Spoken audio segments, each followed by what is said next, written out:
हर पासे टैक्स की चोरी हो रही है। ਉਹਦੇ ਉੱਤੇ ਇਸ ਵਿੱਤ ਮੰਤਰੀ ਨੇ, ਕਿਉਂਕਿ ਇਹਦੇ ਹੁੰਦੀ ਪਹਿਲਾਂ ਜਿਵੇਂ ਤੁਸੀਂ ਦੱਸਿਆ ਅਕਾਲੀ ਬੀਜੇਪੀ ਸਰਕਾਰ ਸੀਗਾ ਇਹ, ਉਦੋਂ ਕਿਹੜਾ ਇਹਨਾਂ ਨੇ, ਉਦੋਂ ਵੀ ਤਾਂ ਮਾਫੀਆ ਚੱਲਦੀ ਸੀਗੀ। ਸੋ ਇਹਨਾਂ ਨੇ ਉਸ ਦੇ ਉੱਤੇ ਕੋਈ ਰੋਕ ਲਾਉਣ ਦੀ ਕੋਸ਼ਿਸ਼ ਨਹੀਂ ਕਰੀ, ਜਦ ਕਿ ਵਾਅਦਾ ਇਹ ਕਰਿਆ ਸੀ ਕਿ ਅਸੀਂ ਮਾਫੀ ਖਤਮ ਕਰਾਂਗੇ। ਚੋਰੀ ਤਨਖਾਹ ਦੀ ਐਡੀ ਵੱਡੀ ਹੈ ਖਜ਼ਾਨੇ ਦੀ, ਉਹ ਵੀ ਇਹ ਰੋਕ ਨਹੀਂ ਰਹੇ ਜੀ।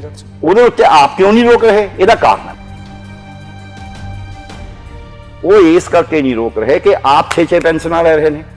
ਜੇ ਬਾਦਲ ਸਾਹਿਬ ਨੂੰ 7 ਲੱਖ 6 ਲੱਖ ਰੁਪਏ ਮਹੀਨਾ ਪੈਨਸ਼ਨ ਮਿਲਦੀ ਹੈ, ਜੇ ਇਹ ਜਿਹੜੇ 4 ਵਾਰੀ MLA ਬਣੇ ਨੇ, MP ਬਣੇ, ਨਾਲੇ MP ਦੀ, ਨਾਲੇ MLA ਦੀ, ਨਾਲੇ ਤਨਖਾਹ, ਨਾਲੇ ਪੈਨਸ਼ਨ, ਇਹ ਜਿਹੜੀ ਲੁੱਟ ਹੈ ਇਹ ਸਾਰੇ ਬਿਊਰੋਕਰੇਸੀ, ਮੁਲਾਜ਼ਮ ਤੇ ਪੋਲੀਟੀਸ਼ੀਅਨ ਇਹ ਰਲ ਕੇ ਖਜ਼ਾਨੇ ਦੀ ਲੁੱਟ ਕਰ ਰਹੇ ਨੇ। ਸੋ ਹੁਣ ਕਰਜ਼ਾ ਜਿਹੜਾ ਇਹਨਾਂ ਨੇ ਆਪ ਲਿਖਿਆ ਬਜਟ 'ਚ ਉਹ ਹੈਗਾ 2,73,703 ਕਰੋੜ ਰੁਪਇਆ। ਮਤਲਬ 4.5 ਸਾਲਾਂ ਦੇ ਵਿੱਚ ਪੌਣੇ 5 ਸਾਲ ਹੀ ਹੋ ਗਏ, 5 ਸਾਲ ਹੀ ਕਹਿ ਲਓ, 5 ਸਾਲ ਦੇ ਵਿੱਚ 90,000 ਕਰੋੜ। ਸੋ ਕੇਂਦਰ ਦੀ ਸਰਕਾਰ ਵੀ ਇਹੀ ਕੁਝ ਕਰ ਰਹੀ ਹੈ ਤੇ ਪੰਜਾਬ ਦੀ ਸਰਕਾਰ ਵੀ ਇਹੀ ਕੁਝ ਕਰ ਰਹੀ ਹੈ। ਚੀਜ਼ਾਂ ਵੇਚ ਦਿਓ, ਜਾਇਦਾਦਾਂ ਵੇਚ ਦਿਓ, ਲੋਕਾਂ ਦੀ ਜਾਇਦਾਦ ਲੈ ਕੇ ਵੱਡੀਆਂ ਕੰਪਨੀਆਂ ਨੂੰ ਦੇ ਦਿਓ, ਉਹ ਤੋਂ ਆਪਦੀ ਬੋਝੇ 'ਚ ਪੈਸੇ ਪਾ ਲਓ। ਮੈਂ ਹੈਰਾਨ ਆ ਇਸ ਗੱਲ ਦੇ ਉੱਤੇ। ਕਹਿੰਦੇ ਜੀ ਕਿਸਾਨਾਂ ਦੀ ਆਮਦਨ, ਪਹਿਲੀ ਗੱਲ ਤਾਂ ਕਹਿੰਦੇ ਕਿਸਾਨ ਨਾ ਵੱਡੀਆਂ ਵੱਡੀਆਂ ਕੋਠੀਆਂ ਪਾ ਲੈਂਦੇ ਨੇ ਤਾਂ ਕਰਕੇ ਕਰਜ਼ਾਈ ਨੇ। ਅਸੀਂ ਮਾਨਸਾ 'ਚ, ਬਠਿੰਡੇ 'ਚ, ਬਰਨਾਲੇ 'ਚ, ਮੋਗੇ 'ਚ, ਸੰਗਰੂਰ 'ਚ, ਪਟਿਆਲੇ 'ਚ, ਹੁਸ਼ਿਆਰਪੁਰ 'ਚ ਜਾ ਕੇ ਜਿਨ੍ਹਾਂ ਕਿਸਾਨਾਂ ਦੀ ਖੁਦਕੁਸ਼ੀਆਂ ਹੋਈਆਂ ਉਹਨਾਂ ਦੇ ਘਰਾਂ 'ਚ ਗਿਆ, ਜਿੰਨੇ ਕਿਸਾਨ ਬੀਬੀਆਂ ਇਕੱਠੀਆਂ ਹੋਈਆਂ ਨੇ ਅੱਜ ਤੱਕ, ਉਹਨਾਂ 'ਚੋਂ ਸਿਰਫ ਇੱਕ ਬੰਦਾ ਸਾਨੂੰ ਲੱਭਿਆ ਜਿਹਦੇ ਜਿਵੇਂ 11 ਲੱਖ ਕਰਜ਼ਾ ਸੀ। ਬਾਕੀ ਕਿਸੇ ਵਿੱਚ 5 ਲੱਖ ਹੈ, ਕਿਸੇ ਵਿੱਚ 3 ਲੱਖ ਹੈ, ਕਿਸੇ ਵਿੱਚ 6 ਲੱਖ। ਜੀ ਡਾਕਟਰ ਸਾਹਿਬ, ਇਹ ਕਹਿੰਦੇ ਕੋਠੀਆਂ ਪਾ ਦਿੰਦੇ। ਜਿਹੜੇ ਬਿੱਲ ਨਹੀਂ ਦਿੰਦੇ ਉਹ ਗਰੀਬ ਹੀ ਹੁੰਦੇ ਨੇ ਆਮ ਤੌਰ ਤੇ, ਅਮੀਰ ਬਹੁਤ ਥੋੜੇ ਨੇ, ਉਹਨਾਂ ਦਾ ਮਾਫ ਨਹੀਂ ਕਰਨਾ ਚਾਹੀਦਾ ਸੀ। ਜਿਹਦੇ ਕੋਲੇ ਜਿਹਦਾ ਲੱਖਾਂ ਰੁਪਏ ਦਾ ਬਿੱਲ ਉਹਦਾ ਮਾਫ ਕਰਨ ਦਾ ਕੀ ਮਤਲਬ ਹੈ? ਇਹਨਾਂ ਨੇ ਕਹਿੰਦੇ ਜਿਹਨੇ ਬਿੱਲ ਨਹੀਂ ਭਰਿਆ ਉਹਦਾ ਸਭ ਦਾ, ਇਹ ਤਾਂ ਤਕੜੇ ਬੰਦੇ ਕਈ ਨਹੀਂ ਦਿੰਦੇ। ਬਿਲਕੁਲ। ਸੋ ਇੱਕ ਇਹ ਵੀ ਅਸੀਂ ਡਿਫਰੈਂਸ਼ੀਏਟ ਨਹੀਂ ਕਰਦੇ। ਤੇ ਜਿਆਦਾ ਲੋੜ ਵਾਲੇ ਨੂੰ ਤਾਂ ਤੁਸੀਂ ਦੇ ਨਹੀਂ ਰਹੇ, ਤੁਸੀਂ ਤਾਂ ਹਰੇਕ ਨੂੰ ਕਹਤਾ ਦੇ ਚ ਸਬਸਿਡੀ। ਬਿਜਲੀ ਨੇ ਬਿੱਲ ਨਹੀਂ ਭਰਿਆ, ਜਿਹੜੇ ਤਕੜੇ ਨੇ ਬਿੱਲ ਨਹੀਂ ਭਰਿਆ ਉਹ ਤਾਂ ਫਿਰ ਸ਼ੈਤਾਨੀ ਕਰੂਗਾ। ਗਰੀਬ ਆਦਮੀ ਵਿਚਾਰਾ ਭਰਦਾ ਰਿਹਾ, ਤਕੜੇ ਨੇ ਭਰਿਆ ਨਹੀਂ, ਉਹਦਾ ਕਿਉਂ ਮਾਫ ਕਰਦੇ ਹੋ ਬਈ?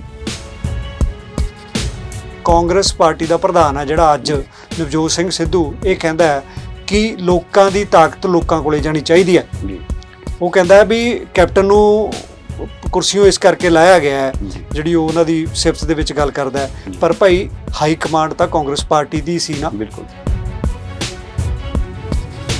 ਇਹ ਬਜਟ ਨਹੀਂ ਬਣਾਉਂਦੇ, ਇਹ ਕਾਗਜ਼ਾਂ ਦੇ ਵਿੱਚ ਜੋ ਪਹਿਲਾਂ ਲਿਖਿਆ ਉਹਨੂੰ ਉੱਤੇ ਥੱਲੇ ਕਰਕੇ ਉਸੇ ਨੂੰ ਕਹਿੰਦੇ ਬਸ ਇਹ ਬਣ ਗਿਆ ਜੀ ਬਜਟ। ਇਸੇ ਕਰਕੇ ਇਹਨਾਂ ਦੇ ਬਜਟ ਦੇ ਵਿੱਚ ਕੋਈ ਵੀ ਨਵਾਂ ਵਿਚਾਰ, ਕੋਈ ਵੀ ਨਵੀਂ ਸੋਚ ਉਹ ਹੁੰਦੀ ਹੋਈ ਨਹੀਂ।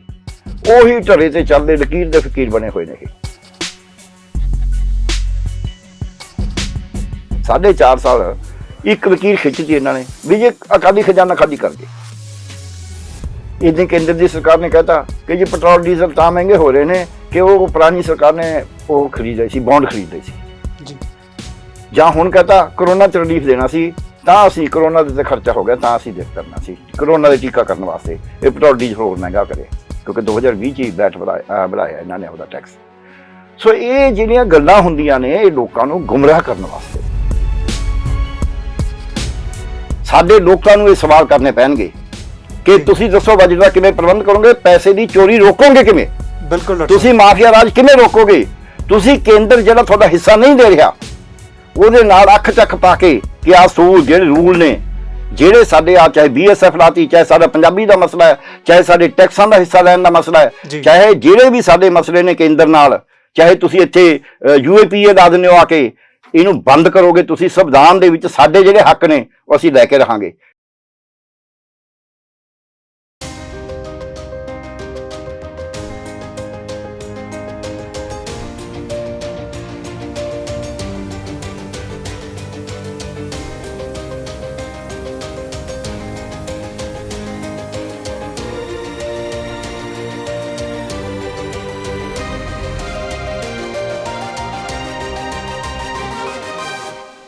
ਸਤਿ ਸ਼੍ਰੀ ਅਕਾਲ ਜੀ, ਤੁਸੀਂ ਦੇਖ ਰਹੇ ਹੋ ਪ੍ਰਾਈਮ ਏਸ਼ੀਆ ਟੈਲੀਵਿਜ਼ਨ ਤੇ ਮੈਂ ਹਾਂ ਨਿਰਮਲ ਸਿੰਘ ਮਾਨਸ਼ਈਆ। ਅਸੀਂ ਹਰ ਹਫ਼ਤੇ ਗੱਲ ਕਰਦੇ ਹਾਂ ਪੰਜਾਬ ਤੇ ਪੰਜਾਬੀਆਂ ਦੀ, ਪੰਜਾਬ ਦੇ ਮੁੱਦਿਆਂ ਦੀ। ਕਿਹੜੇ-ਕਿਹੜੇ ਪੰਜਾਬ ਦੇ ਮੁੱਦੇ ਨੇ ਜਿਨ੍ਹਾਂ ਨੂੰ ਹੱਲ ਕੀਤੇ ਬਿਨਾਂ ਪੰਜਾਬ ਅੱਗੇ ਨਹੀਂ ਵੱਧ ਸਕਦਾ, ਜਿਨ੍ਹਾਂ ਉੱਤੇ ਫੋਕਸ ਕੀਤੇ ਬਿਨਾਂ ਪੰਜਾਬ ਦੀ ਤਰੱਕੀ ਨਹੀਂ ਹੋ ਸਕਦੀ ਤੇ ਕਿੰਨਾ ਚਿਰ ਇਹ ਸਿਆਸੀ ਲੋਕ ਨੇ, ਜਿਹੜੇ ਸਿਆਸੀ ਪਾਰਟੀਆਂ ਨੇ, ਇਹ ਲੋਕਾਂ ਨੂੰ ਝੂਠੇ ਵਾਅਦੇ ਕਰਕੇ ਆਪਣੇ ਚੁੰਗਲ 'ਚ ਫਸਾਉਂਦੇ ਰਹਿਣਗੇ ਤੇ ਫਸਾਉਂਦੀਆਂ ਰਹਿਣਗੀਆਂ ਪਾਰਟੀਆਂ। ਇਹਨਾਂ ਦੇ ਨਾਲ ਲੋਕ ਕਿਵੇਂ ਨਿਬੜਨ? 2022 ਦੀਆਂ ਚੋਣਾਂ ਸਿਰ ਤੇ ਆਉਣ ਵਾਲੀਆਂ ਨੇ, ਕੁਝ ਕੁ ਮਹੀਨਿਆਂ ਦਾ ਸਮਾਂ ਰਹਿ ਗਿਆ। 4.5 ਸਾਲ ਕੈਪਟਨ ਅਮਰਿੰਦਰ ਸਿੰਘ ਮੁੱਖ ਮੰਤਰੀ ਰਹੇ ਤੇ ਪੰਜਾਬੀਆਂ ਨਾਲ ਕੀਤੇ ਵਾਅਦੇ ਪੂਰੇ ਨਹੀਂ ਹੋ ਸਕੇ। ਉਹਨਾਂ ਦਾ ਤਖਤਾ ਪਲਟ ਕਰਨ ਤੋਂ ਬਾਅਦ ਕਾਂਗਰਸ ਹਾਈ ਕਮਾਂਡ ਨੇ ਚਰਨਜੀਤ ਸਿੰਘ ਚੰਨੀ ਨੂੰ ਸੂਬੇ ਦਾ ਮੁੱਖ ਮੰਤਰੀ ਬਣਾਇਆ। ਹੁਣ ਖਜ਼ਾਨੇ ਦੀ ਕੀ ਹਾਲਤ ਹੈ? 4.5 ਸਾਲ ਉਹੀ ਵਿੱਤ ਮੰਤਰੀ ਜਿਹੜਾ ਕਿ ਪਹਿਲਾਂ ਅਕਾਲੀ ਭਾਜਪਾ ਦੀ ਸਰਕਾਰ ਸਮੇਂ ਵੀ 2 ਵਾਰ ਵਿੱਤ ਮੰਤਰੀ ਸੂਬੇ ਦਾ ਰਿਹਾ ਤੇ ਉਸ ਤੋਂ ਬਾਅਦ ਕਾਂਗਰਸ ਦੀ ਸਰਕਾਰ ਜਦੋਂ 2017 ਵਿੱਚ ਬਣੀ ਤਾਂ ਉਹੀ ਵਿੱਤ ਮੰਤਰੀ ਸੂਬੇ ਦਾ ਮੁੜ ਵਿੱਤ ਮੰਤਰੀ ਬਣਦਾ ਹੈ, ਮਨਪ੍ਰੀਤ ਸਿੰਘ ਬਾਦਲ। ਫਿਰ ਉਹ ਲੋਕਾਂ ਨਾਲ ਕੀਤੇ ਹੋਏ ਵਾਅਦਿਆਂ ਦੇ ਉੱਤੇ ਕਹਿੰਦੇ ਨੇ ਕਿ ਸੂਬੇ ਦਾ ਖਜ਼ਾਨਾ ਖਾਲੀ ਹੈ, ਅਕਾਲੀ ਭਾਜਪਾ ਸਰਕਾਰ ਸਾਨੂੰ ਖਾਲੀ ਗੱਡੀ ਫੜਾ ਗਈ ਪੀਪਾ ਬਣਾ ਕੇ, ਤੇ ਲੋਕਾਂ ਨਾਲ ਜਦੋਂ ਵਾਅਦੇ ਪੂਰੇ ਕਰਨੇ ਸੀ ਤਾਂ ਸਾਡੇ ਕੋਲੇ ਖਜ਼ਾਨਾ ਖਾਲੀ ਹੈ। ਹੁਣ ਖਜ਼ਾਨਾ ਖਾਲੀ ਹੈ ਜਾਂ ਨਹੀਂ ਹੈ, ਇਹ ਪਿਛਲੇ ਦਿਨੀ ਸੂਬੇ ਦੇ ਨਵੇਂ ਬਣੇ ਮੁੱਖ ਮੰਤਰੀ ਚਰਨਜੀਤ ਸਿੰਘ ਚੰਨੀ ਨੇ ਵਿੱਤ ਮੰਤਰੀ ਨੂੰ ਕੋਲੇ ਬਿਠਾ ਕੇ ਪ੍ਰੈਸ ਕਾਨਫਰੰਸ ਦੇ ਵਿੱਚ ਕਿਹਾ ਕਿ ਖਜ਼ਾਨਾ ਬਿਲਕੁਲ ਖਾਲੀ ਨਹੀਂ ਹੈ, ਨਾ ਹੀ ਖਜ਼ਾਨਾ ਵਾਲਾ ਭਰਿਆ ਹੋਇਆ ਤੇ ਲੋਕਾਂ ਨਾਲ ਵਾਅਦੇ ਕੀਤੇ ਪੂਰੇ ਕਰਨ ਦੇ ਲਈ ਖਜ਼ਾਨਾ ਭਰਿਆ ਹੋਇਆ। ਹੁਣ ਇਹ ਖਜ਼ਾਨੇ ਦੀ ਹਾਲਤ ਕਿਸ ਤਰ੍ਹਾਂ ਹੁੰਦੀ ਆ, ਕਿਵੇਂ ਖਜ਼ਾਨਾ ਭਰਦਾ ਹੈ? ਲੋਕਾਂ ਤੋਂ ਟੈਕਸ ਦੇ ਰੂਪ ਵਿੱਚ ਸਰਕਾਰ ਆਪਣਾ ਖਜ਼ਾਨਾ ਭਰਦੀ ਹੈ ਤੇ ਮਹਿੰਗੀ ਬਿਜਲੀ ਦਾ ਸੰਤਾਪ 4.5 ਸਾਲ ਪੰਜਾਬ ਦੇ ਲੋਕਾਂ ਨੇ ਭੋਗਿਆ। ਹੁਣ ਜਾ ਕੇ ਚਰਨਜੀਤ ਸਿੰਘ ਚੰਨੀ ਹੋਰਾਂ ਨੇ ਬਿਜਲੀ ਸਸਤੀ ਕੀਤੀ ਹੈ। ਦੂਜੇ ਪਾਸੇ ਪੈਟਰੋਲ ਡੀਜ਼ਲ ਦੀਆਂ ਕੀਮਤਾਂ ਜਿੱਥੇ ਕੇਂਦਰ ਨੇ ਵਧਾਈਆਂ ਹੋਈਆਂ ਸੀ, ਉੱਥੇ ਪੰਜਾਬ ਦੇ ਵਿੱਚ ਵੀ ਵੈਟ ਪੰਜਾਬ ਸਰਕਾਰ ਨੇ ਦੱਬ ਕੇ ਲਾਇਆ ਹੋਇਆ ਸੀ ਆਪਣਾ ਖਜ਼ਾਨਾ ਭਰਨ ਦੇ ਲਈ। ਹੁਣ ਕੀ ਹਾਲਤ ਹੈ? ਇਹਦੇ ਸਾਰੇ ਨਿਚੋੜ ਇਹਦੀ ਪੜਚੋਲ ਕਰਨ ਵਾਸਤੇ ਕੀ ਸੱਚਾਈ ਹੁੰਦੀ ਆ, ਇਹਦੇ ਬਾਰੇ ਅਸੀਂ ਬੁੱਧੀਜੀਵੀ ਸਾਡੇ ਨਾਲ ਸਟੂਡੀਓ ਦੇ ਵਿੱਚ ਆਏ ਨੇ, ਡਾਕਟਰ ਪਿਆਰਾ ਲਾਲ ਗਰਗ ਜੀ, ਜਿਹੜੇ ਕਿ ਪੰਜਾਬ ਦੀ ਸਮਝ ਰੱਖਦੇ ਨੇ, ਪੰਜਾਬ ਦੀ ਰਮਜ਼ ਤੇ ਨਬਜ਼ ਨੂੰ ਸਮਝਦੇ ਨੇ, ਤੇ ਅਸੀਂ ਹਰ ਵਾਰ ਉਹਨਾਂ ਨਾਲ ਹਰ ਹਫ਼ਤੇ ਗੱਲਬਾਤ ਕਰਦੇ ਹਾਂ ਤੇ ਉਹਨਾਂ ਦਾ ਸਵਾਗਤ ਕਰਦੇ ਹਾਂ। ਡਾਕਟਰ ਸਾਹਿਬ, ਤੁਹਾਡਾ ਬਹੁਤ-ਬਹੁਤ ਸਵਾਗਤ ਹੈ ਜੀ ਸਾਡੇ ਸਟੂਡੀਓ ਦੇ ਵਿੱਚ ਆਉਣ ਦੇ ਲਈ। ਜਿਸ ਤਰ੍ਹਾਂ ਕਿ ਡਾਕਟਰ ਸਾਹਿਬ ਹਰ ਵਾਰ ਤੁਸੀਂ ਆਪਣੇ ਬੜਮੁੱਲੇ ਵਿਚਾਰ ਪੰਜਾਬ ਦੇ ਮੁੱਦਿਆਂ ਦੇ ਉੱਤੇ ਸਾਡੇ ਦਰਸ਼ਕਾਂ ਦੇ ਰੂਬਰੂ ਕਰਦੇ ਹੋ, ਅੱਜ ਆਪਾਂ ਜਿਹੜਾ ਮੁੱਦਾ ਚੁਣਿਆ ਜੀ ਉਹ ਹੈਗਾ ਪੰਜਾਬ ਦਾ ਖਜ਼ਾਨਾ। ਪਿਛਲੇ 4.5 ਸਾਲ ਤੋਂ ਪੰਜਾਬ ਸਰਕਾਰ ਕਹਿੰਦੀ ਸੀ ਕਿ ਖਜ਼ਾਨਾ ਖਾਲੀ ਹੈ, ਲੋਕਾਂ ਨਾਲ ਵਾਅਦੇ ਪੂਰੇ ਤਾਂ ਨਹੀਂ ਹੋ ਸਕਦੇ। ਹੁਣ ਇਹਦੇ ਬਾਰੇ ਤੁਸੀਂ ਚਾਨਣਾ ਪਾਓ ਜੀ। ਦੇਖੋ, ਗੱਲ ਇਹ ਹੈ ਮਾਨਸਾ ਜੀ ਵੀ ਜਦ ਅਸੀਂ ਖਜ਼ਾਨੇ ਦੀ ਗੱਲ ਕਰਦੇ ਹਾਂ ਤਾਂ ਪੈਸਾ ਕਿੱਥੋਂ ਆਉਂਦਾ, ਕਿਤੇ ਜਾਂਦਾ। ਖਜ਼ਾਨਾ ਨਾ ਕਦੇ ਭਰਿਆ ਹੁੰਦਾ ਨਾ ਕਦੇ ਖਾਲੀ ਹੁੰਦਾ, ਉਹ ਤਾਂ ਲਗਾਤਾਰ ਪੈਸੇ ਆਉਂਦੇ ਜਾਂਦੇ ਨੇ, ਖਰਚਦੇ ਹੁੰਦੇ ਜਾਂਦੇ ਨੇ ਤੇ ਉਹਨੂੰ ਹਰ ਸਾਲ ਬਜਟ ਪੇਸ਼ ਕੀਤਾ ਜਾਂਦਾ ਹੈ। ਬਜਟ ਦਾ ਮਤਲਬ ਵੀ ਇਹ ਹੁੰਦਾ ਹੈ ਕਿ ਵੀ ਸਾਡੇ ਕੋਲ ਆਮਦਨ ਕਿੱਥੋਂ ਆਏਗੀ ਤੇ ਖਰਚਾ ਅਸੀਂ ਕਿੰਨਾ ਚੀਜ਼ਾਂ ਤੇ ਕਰਨਾ ਹੈ, ਤੇ ਜੇ ਕੋਈ ਟੈਕਸ ਲਾਉਣਾ ਤਾਂ ਹੋਰ ਕਿਹੜਾ ਲਾਉਣਾ ਹੈ, ਜੇ ਛੋਟ ਦੇਣੀ ਹੈ ਤਾਂ ਕਿੱਥੇ ਦੇਣੀ ਹੈ, ਜਿਹੜੇ ਖਰਚੇ ਕਰਨੇ ਨੇ ਜੇ ਪਹਿਲਾਂ ਖਰਚੇ ਹੋ ਰਹੇ ਨੇ ਉਹਨਾਂ ਚੋਂ ਕਿਹੜਾ ਖਰਚਾ ਘਟਾਉਣਾ ਹੈ ਤੇ ਕਿਹੜੇ ਤੇ ਨਵਾਂ ਖਰਚਾ ਕਰਨਾ ਹੈ, ਕਿਹੜੀ ਨਵੀਂ ਚੀਜ਼ ਕਰਨੀ ਹੈ। ਆਹ ਗੱਲਾਂ ਅਸੀਂ ਬਜਟ ਦੇ ਵਿੱਚ ਦੇਖਦੇ ਹਾਂ। ਔਰ ਇਹ ਕੋਈ ਦੇਖਣ ਨੂੰ ਬੜਾ ਵੱਡਾ ਬਣਾ ਕੇ ਪੇਸ਼ ਕੀਤਾ ਜਾਂਦਾ ਹੈ। ਜਦ ਤੁਸੀਂ ਕਿਸੇ ਵੀ ਚੀਜ਼ ਨੂੰ ਲੋਕਾਂ ਦੀ ਸਮਝ ਤੋਂ ਬਾਹਰ ਕਰਨਾ ਹੋਵੇ ਤਾਂ ਤੁਸੀਂ ਔਖੇ ਸ਼ਬਦ ਵਰਤ ਲਈਦੇ ਨੇ। ਬਜਟ ਹਰ ਗਰੀਬ ਤੋਂ ਗਰੀਬ ਬਣਾਉਂਦਾ। ਜਿਹੜਾ ਦਿਹਾੜੀ ਕਰਕੇ ਆਉਂਦਾ ਹੈ ਉਹਨੂੰ ਪਤਾ ਹੁੰਦਾ ਯਾਰ ਮੈਨੂੰ ਅੱਜ 400 ਰੁਪਇਆ ਮਿਲਿਆ ਦਿਹਾੜੀ ਦਾ, ਜੇ ਮਜ਼ਦੂਰੀ ਕਰਦਾ। ਜੇ ਕੋਈ ਰਾਜ ਮਿਸਤਰੀ ਉਹ 700-800 ਰੁਪਇਆ ਲੈਂਦਾ ਹੋਊਗਾ ਜੀ, ਉਹ ਸੋਚਦਾ ਵੀ ਜੇ ਮੇਰੀ ਮਹੀਨੇ 'ਚ ਇੰਨੇ ਦਿਨ ਦੀ ਦਿਹਾੜੀ ਹੋਈ ਯਾਰ, ਫਿਰ ਜਿੱਦੇ ਦਿਹਾੜੀ ਨਾ ਮਿਲੀ ਉਦੋਂ ਰੋਟੀ ਕਿਵੇਂ ਖਾਵਾਂਗੇ। ਫਿਰ ਉਹ ਹਿਸਾਬ ਲਾਉਂਦਾ ਵੀ ਜੇ ਬੱਚੇ ਨੂੰ ਕੋਈ ਪੜ੍ਹਾਈ ਕਰਾਉਣੀ ਹੈ ਤਾਂ ਕਿਵੇਂ ਕਰਾਉਣੀ ਹੈ, ਉਹਦੀ ਫੀਸ ਕਿਵੇਂ ਦੇਣੀ ਹੈ, ਕੋਈ ਬਿਮਾਰ ਹੈ ਉਹਦਾ ਇਲਾਜ ਕਿਵੇਂ ਕਰਾਉਣਾ ਹੈ, ਘਰ ਦੇ ਵਿੱਚ ਕੋਈ ਚੀਜ਼ ਦੀ ਲੋੜ ਹੈ ਉਹ ਕਿਵੇਂ ਪੂਰੀ ਕਰਨੀ ਹੈ, ਜਿਹੜਾ ਖਾਣ ਪੀਣ ਦਾ ਸਮਾਨ ਚਾਹੀਦਾ ਹੈ, ਰੋਟੀ ਪਾਣੀ ਜੋ ਵੀ ਹੈ ਸਬਜ਼ੀ, ਉਹ ਕਿਵੇਂ ਲੈਣੀ ਹੈ। ਉਹ ਹਿਸਾਬ ਲਾਉਂਦਾ ਹੈ। ਉਸ ਹਿਸਾਬ ਦੇ ਨਾਲ ਜੇ ਕੋਈ ਵਿਆਹ ਸ਼ਾਦੀ ਆ ਗਈ, ਕੋਈ ਹੋਰ ਖਰਚੇ ਆ ਗਏ, ਉਹ ਕਿਵੇਂ ਕਰਨੇ ਨੇ। ਸੋ ਉਹ ਵੀ ਬਜਟ ਬਣਾਉਂਦਾ ਹੈ। ਉਹ ਠੀਕ ਹੈ, ਉਹ ਲਿਖਦਾ ਨਹੀਂ ਪੂਰੇ ਵਿਸਥਾਰ ਵਾਂਗੂ ਇਹਨਾਂ ਵਾਂਗੂ ਪ੍ਰਚਾਰ ਨਹੀਂ ਕਰਦਾ। ਬਜਟ ਤਾਂ ਉਹ ਵੀ ਬਣਾਉਂਦਾ। ਜਦ ਘਰ 'ਚ ਕੋਈ ਕਹਿੰਦਾ ਵਿਆਹ ਚੀਜ਼, ਉਹ ਕਹਿੰਦਾ ਐਤਕੀ ਤਾਂ ਪੈਸੇ ਹੈ ਨਹੀਂ, ਅਗਲੀ ਵਾਰੀ ਫਿਰ ਮਹੀਨੇ ਦੇ ਆਪਾਂ ਕਰਾਂਗੇ, ਜਾਂ ਫਲਾਣੇ ਤੋਂ ਆਪਣੀ ਦਿਹਾੜੀ ਆਉਣੀ ਹੈ ਉਹ ਪੈਸੇ ਆਉਣੇ ਨੇ ਉਹਦੇ 'ਚ ਕਰ ਦਾਂਗੇ, ਜਾਂ ਫਲਾਣੀ ਚੀਜ਼ ਆਪਾਂ ਵੇਚਣੀ ਹੈ ਸਮਾਨ ਪਿਆ ਫਾਲਤੂ ਦਾ ਉਹਦੇ ਪੈਸੇ ਆਉਣਗੇ, ਉਹਦੀ ਚੱਲ ਇਹਦੀ ਆਹ ਕਰ ਦਾਂਗੇ। ਸੋ ਇਸ ਕਰਕੇ ਬਜਟ ਜਿਹੜਾ ਬਣਾਉਣਾ ਹੈ, ਬਜਟ ਬਣਾਉਣਾ ਕੋਈ ਐਡੀ ਵੱਡੀ ਗੱਲ ਨਹੀਂ ਹੈ। ਇਹ ਕੀ ਕਰਦੇ ਨੇ ਵਾਲਾ, ਇਹ ਬਜਟ ਨਹੀਂ ਬਣਾਉਂਦੇ। ਇਹ ਕਾਗਜ਼ਾਂ ਦੇ ਵਿੱਚ ਜੋ ਪਹਿਲਾਂ ਲਿਖਿਆ ਉਹਨੂੰ ਉੱਤੇ ਥੱਲੇ ਕਰਕੇ ਉਸੇ ਨੂੰ ਕਹਿੰਦੇ ਬਸ ਇਹ ਬਣ ਗਿਆ ਜੀ ਬਜਟ। ਇਸੇ ਕਰਕੇ ਇਹਨਾਂ ਦੇ ਬਜਟ ਦੇ ਵਿੱਚ ਕੋਈ ਵੀ ਨਵਾਂ ਵਿਚਾਰ, ਕੋਈ ਵੀ ਨਵੀਂ ਸੋਚ ਉਹ ਹੁੰਦੀ ਹੋਈ ਨਹੀਂ। ਉਹੀ ਢਰੇ ਤੇ ਚੱਲਦੇ ਲਕੀਰ ਦੇ ਫਕੀਰ ਬਣੇ ਹੋਏ ਨੇ ਇਹ। ਇਹ ਲਕੀਰ ਤੋਂ ਹਟ ਕੇ ਸੋਚਣ ਦੀ ਜਾਣਦੇ ਹੀ ਨਹੀਂ। 4.5 ਸਾਲ ਇੱਕ ਲਕੀਰ ਖਿੱਚਦੀ ਇਹਨਾਂ ਨੇ ਵੀ ਜੇ ਅਕਾਲੀ ਖਜ਼ਾਨਾ ਖਾਲੀ ਕਰ ਗਏ। ਇਹਦੇ ਕੇਂਦਰ ਦੀ ਸਰਕਾਰ ਨੇ ਕਹਿਤਾ ਕਿ ਜੀ ਪੈਟਰੋਲ ਡੀਜ਼ਲ ਤਾਂ ਮਹਿੰਗੇ ਹੋ ਰਹੇ ਨੇ ਕਿ ਉਹ ਪੁਰਾਣੀ ਸਰਕਾਰ ਨੇ ਉਹ ਖਰੀਦ ਰਹੀ ਸੀ, ਬੌਂਡ ਖਰੀਦ ਰਹੀ ਸੀ ਜੀ। ਜਾਂ ਹੁਣ ਕਹਤਾ ਕਰੋਨਾ 'ਚ ਰਿਲੀਫ ਦੇਣਾ ਸੀ ਤਾਂ ਅਸੀਂ ਕਰੋਨਾ ਦੇ ਤੇ ਖਰਚਾ ਹੋ ਗਿਆ ਤਾਂ ਅਸੀਂ ਕਰਨਾ ਸੀ ਕਰੋਨਾ ਦੇ ਟੀਕਾ ਕਰਨ ਵਾਸਤੇ ਇਹ ਪੈਟਰੋਲ ਡੀਜ਼ਲ ਹੋਰ ਮਹਿੰਗਾ ਕਰਿਆ ਕਿਉਂਕਿ 2020 'ਚ ਹੀ ਵੈਟ ਵਧਾਇਆ ਇਹਨਾਂ ਨੇ ਆਪਦਾ ਟੈਕਸ। ਸੋ ਇਹ ਜਿਹੜੀਆਂ ਗੱਲਾਂ ਹੁੰਦੀਆਂ ਨੇ ਇਹ ਲੋਕਾਂ ਨੂੰ ਗੁੰਮਰਾਹ ਕਰਨ ਵਾਸਤੇ ਨੇ। ਉਹ ਕਿਵੇਂ ਜੀ, ਮੈਂ ਛੋਟੀ ਛੋਟੀ ਗੱਲ ਦੋਨੇ ਪਾਸੇ ਨਹੀਂ ਕਰਾਂਗਾ। ਜੇ ਪੰਜਾਬ ਦੇ ਖਜ਼ਾਨੇ ਦੀ ਗੱਲ ਲਈਏ, ਪੰਜਾਬ ਦਾ ਇਸ ਸਾਲ ਦਾ ਜਿਹੜਾ 2021-22 ਜਿਹੜਾ ਚੱਲ ਰਿਹਾ ਸਾਲ ਹੈ, 6 ਮਹੀਨੇ ਰਹਿ ਗਏ ਇਹਦੇ ਜੀ, ਇਸ ਦੇ ਬਜਟ ਦੇ ਵਿੱਚ ਵਿੱਤ ਮੰਤਰੀ ਨੇ ਬਜਟ ਪੇਸ਼ ਕਰਿਆ 1,68,015 ਕਰੋੜ ਦਾ ਜੀ, ਯਾਨੀ ਕਿ ਅਸੀਂ ਵੀ 1,68,015 ਕਰੋੜ ਦਾ ਖਰਚਾ ਜਾਂ ਕਰਜ਼ਾ ਮੋੜਨ 'ਚ ਜਾਂ ਵਿਆਜ ਮੋੜਨ 'ਚ ਕਰਨਾ ਹੈ। ਟੋਟਲ ਖਰਚਾ ਹੋਣਾ ਤੇ ਉਹਦੇ ਵਾਸਤੇ ਇਹ ਦੱਸਿਆ ਵੀ ਇਹ ਖਰਚਾ ਕਾਹਦੇ ਤੇ ਕਰਨਾ ਹੈ। ਇਸੇ ਤਰ੍ਹਾਂ ਹੀ ਕਿਹਾ ਵੀ ਇਹ ਫਿਰ ਇਹਦੀ ਆਮਦਨ ਕਿੱਥੋਂ ਹੋਏਗੀ। ਦੋ ਹੀ ਗੱਲਾਂ ਨੇ ਨਾ ਜੀ। ਖਰਚਾ ਕਰਨ ਵਾਲੇ ਇਹਨਾਂ ਨੇ ਦੱਸਤਾ ਵੀ ਅਸੀਂ ਜੀ ਆਹ ਸਿੱਖਿਆ ਤੇ 13,000 ਕਰੋੜ ਕਰਾਂਗੇ, ਅਸੀਂ ਆਹ ਸਿਹਤ ਦੇ ਉੱਤੇ 4,000 ਕਰੋੜ ਕਰਾਂਗੇ, ਅਸੀਂ ਮੈਡੀਕਲ ਐਜੂਕੇਸ਼ਨ ਤੇ 800 ਕਰੋੜ ਕਰਾਂਗੇ, ਆਹ ਅਸੀਂ ਖੇਤੀਬਾੜੀ ਤੇ ਖਰਚਾ ਕਰਾਂਗੇ, ਆਹ ਅਸੀਂ ਕਿਸੇ ਬਿਜਲੀ ਦੀ ਸਬਸਿਡੀ ਤੇ ਖਰਚਾ ਕਰਾਂਗੇ, ਆਹ ਅਸੀਂ ਕਿਸਾਨਾਂ ਦਾ ਕਰਜ਼ਾ ਮਾਫ ਕਰਨ ਵਾਸਤੇ ਕਰਾਂਗੇ, ਐਤਕੀ ਮਜ਼ਦੂਰਾਂ ਦੇ ਕਰਜ਼ੇ ਦੀ ਗੱਲ ਕਰੀਏ। ਸੋ ਇਸ ਤਰ੍ਹਾਂ ਦੇ ਖਰਚੇ ਉਹਨਾਂ ਨੇ ਦੱਸਦੇ ਵੀ ਅਸੀਂ ਏਦਾਂ ਖਰਚਾ ਕਰਾਂਗੇ। ਇਹਨੇ ਫਿਰ ਕਹਿੰਦੇ ਆਮਦਨ ਕਿਵੇਂ ਹੋਊਗੀ ਜੀ। ਜਿਹੜੀ ਆਮਦਨ ਹੈ ਉਹਦੇ ਸਰੋਤ ਦੋ ਤਿੰਨ ਹੀ ਹੁੰਦੇ ਨੇ, ਹਰੇਕ ਨੂੰ ਹੀ ਪਤਾ ਹੈ, ਇਹ ਵੀ ਕੋਈ ਨਵੀਂ ਗੱਲ ਨਹੀਂ। ਇੱਕ ਹੈਗਾ ਟੈਕਸ, ਦੂਜਾ ਹੈਗਾ ਕੋਈ ਪੈਸੇ ਆਣੇ ਕੇਂਦਰ ਤੋਂ ਸਹਾਇਤਾ, ਤੇ ਤੀਜਾ ਹੈਗਾ ਕੁਝ ਵੇਚਣਾ ਜੀ।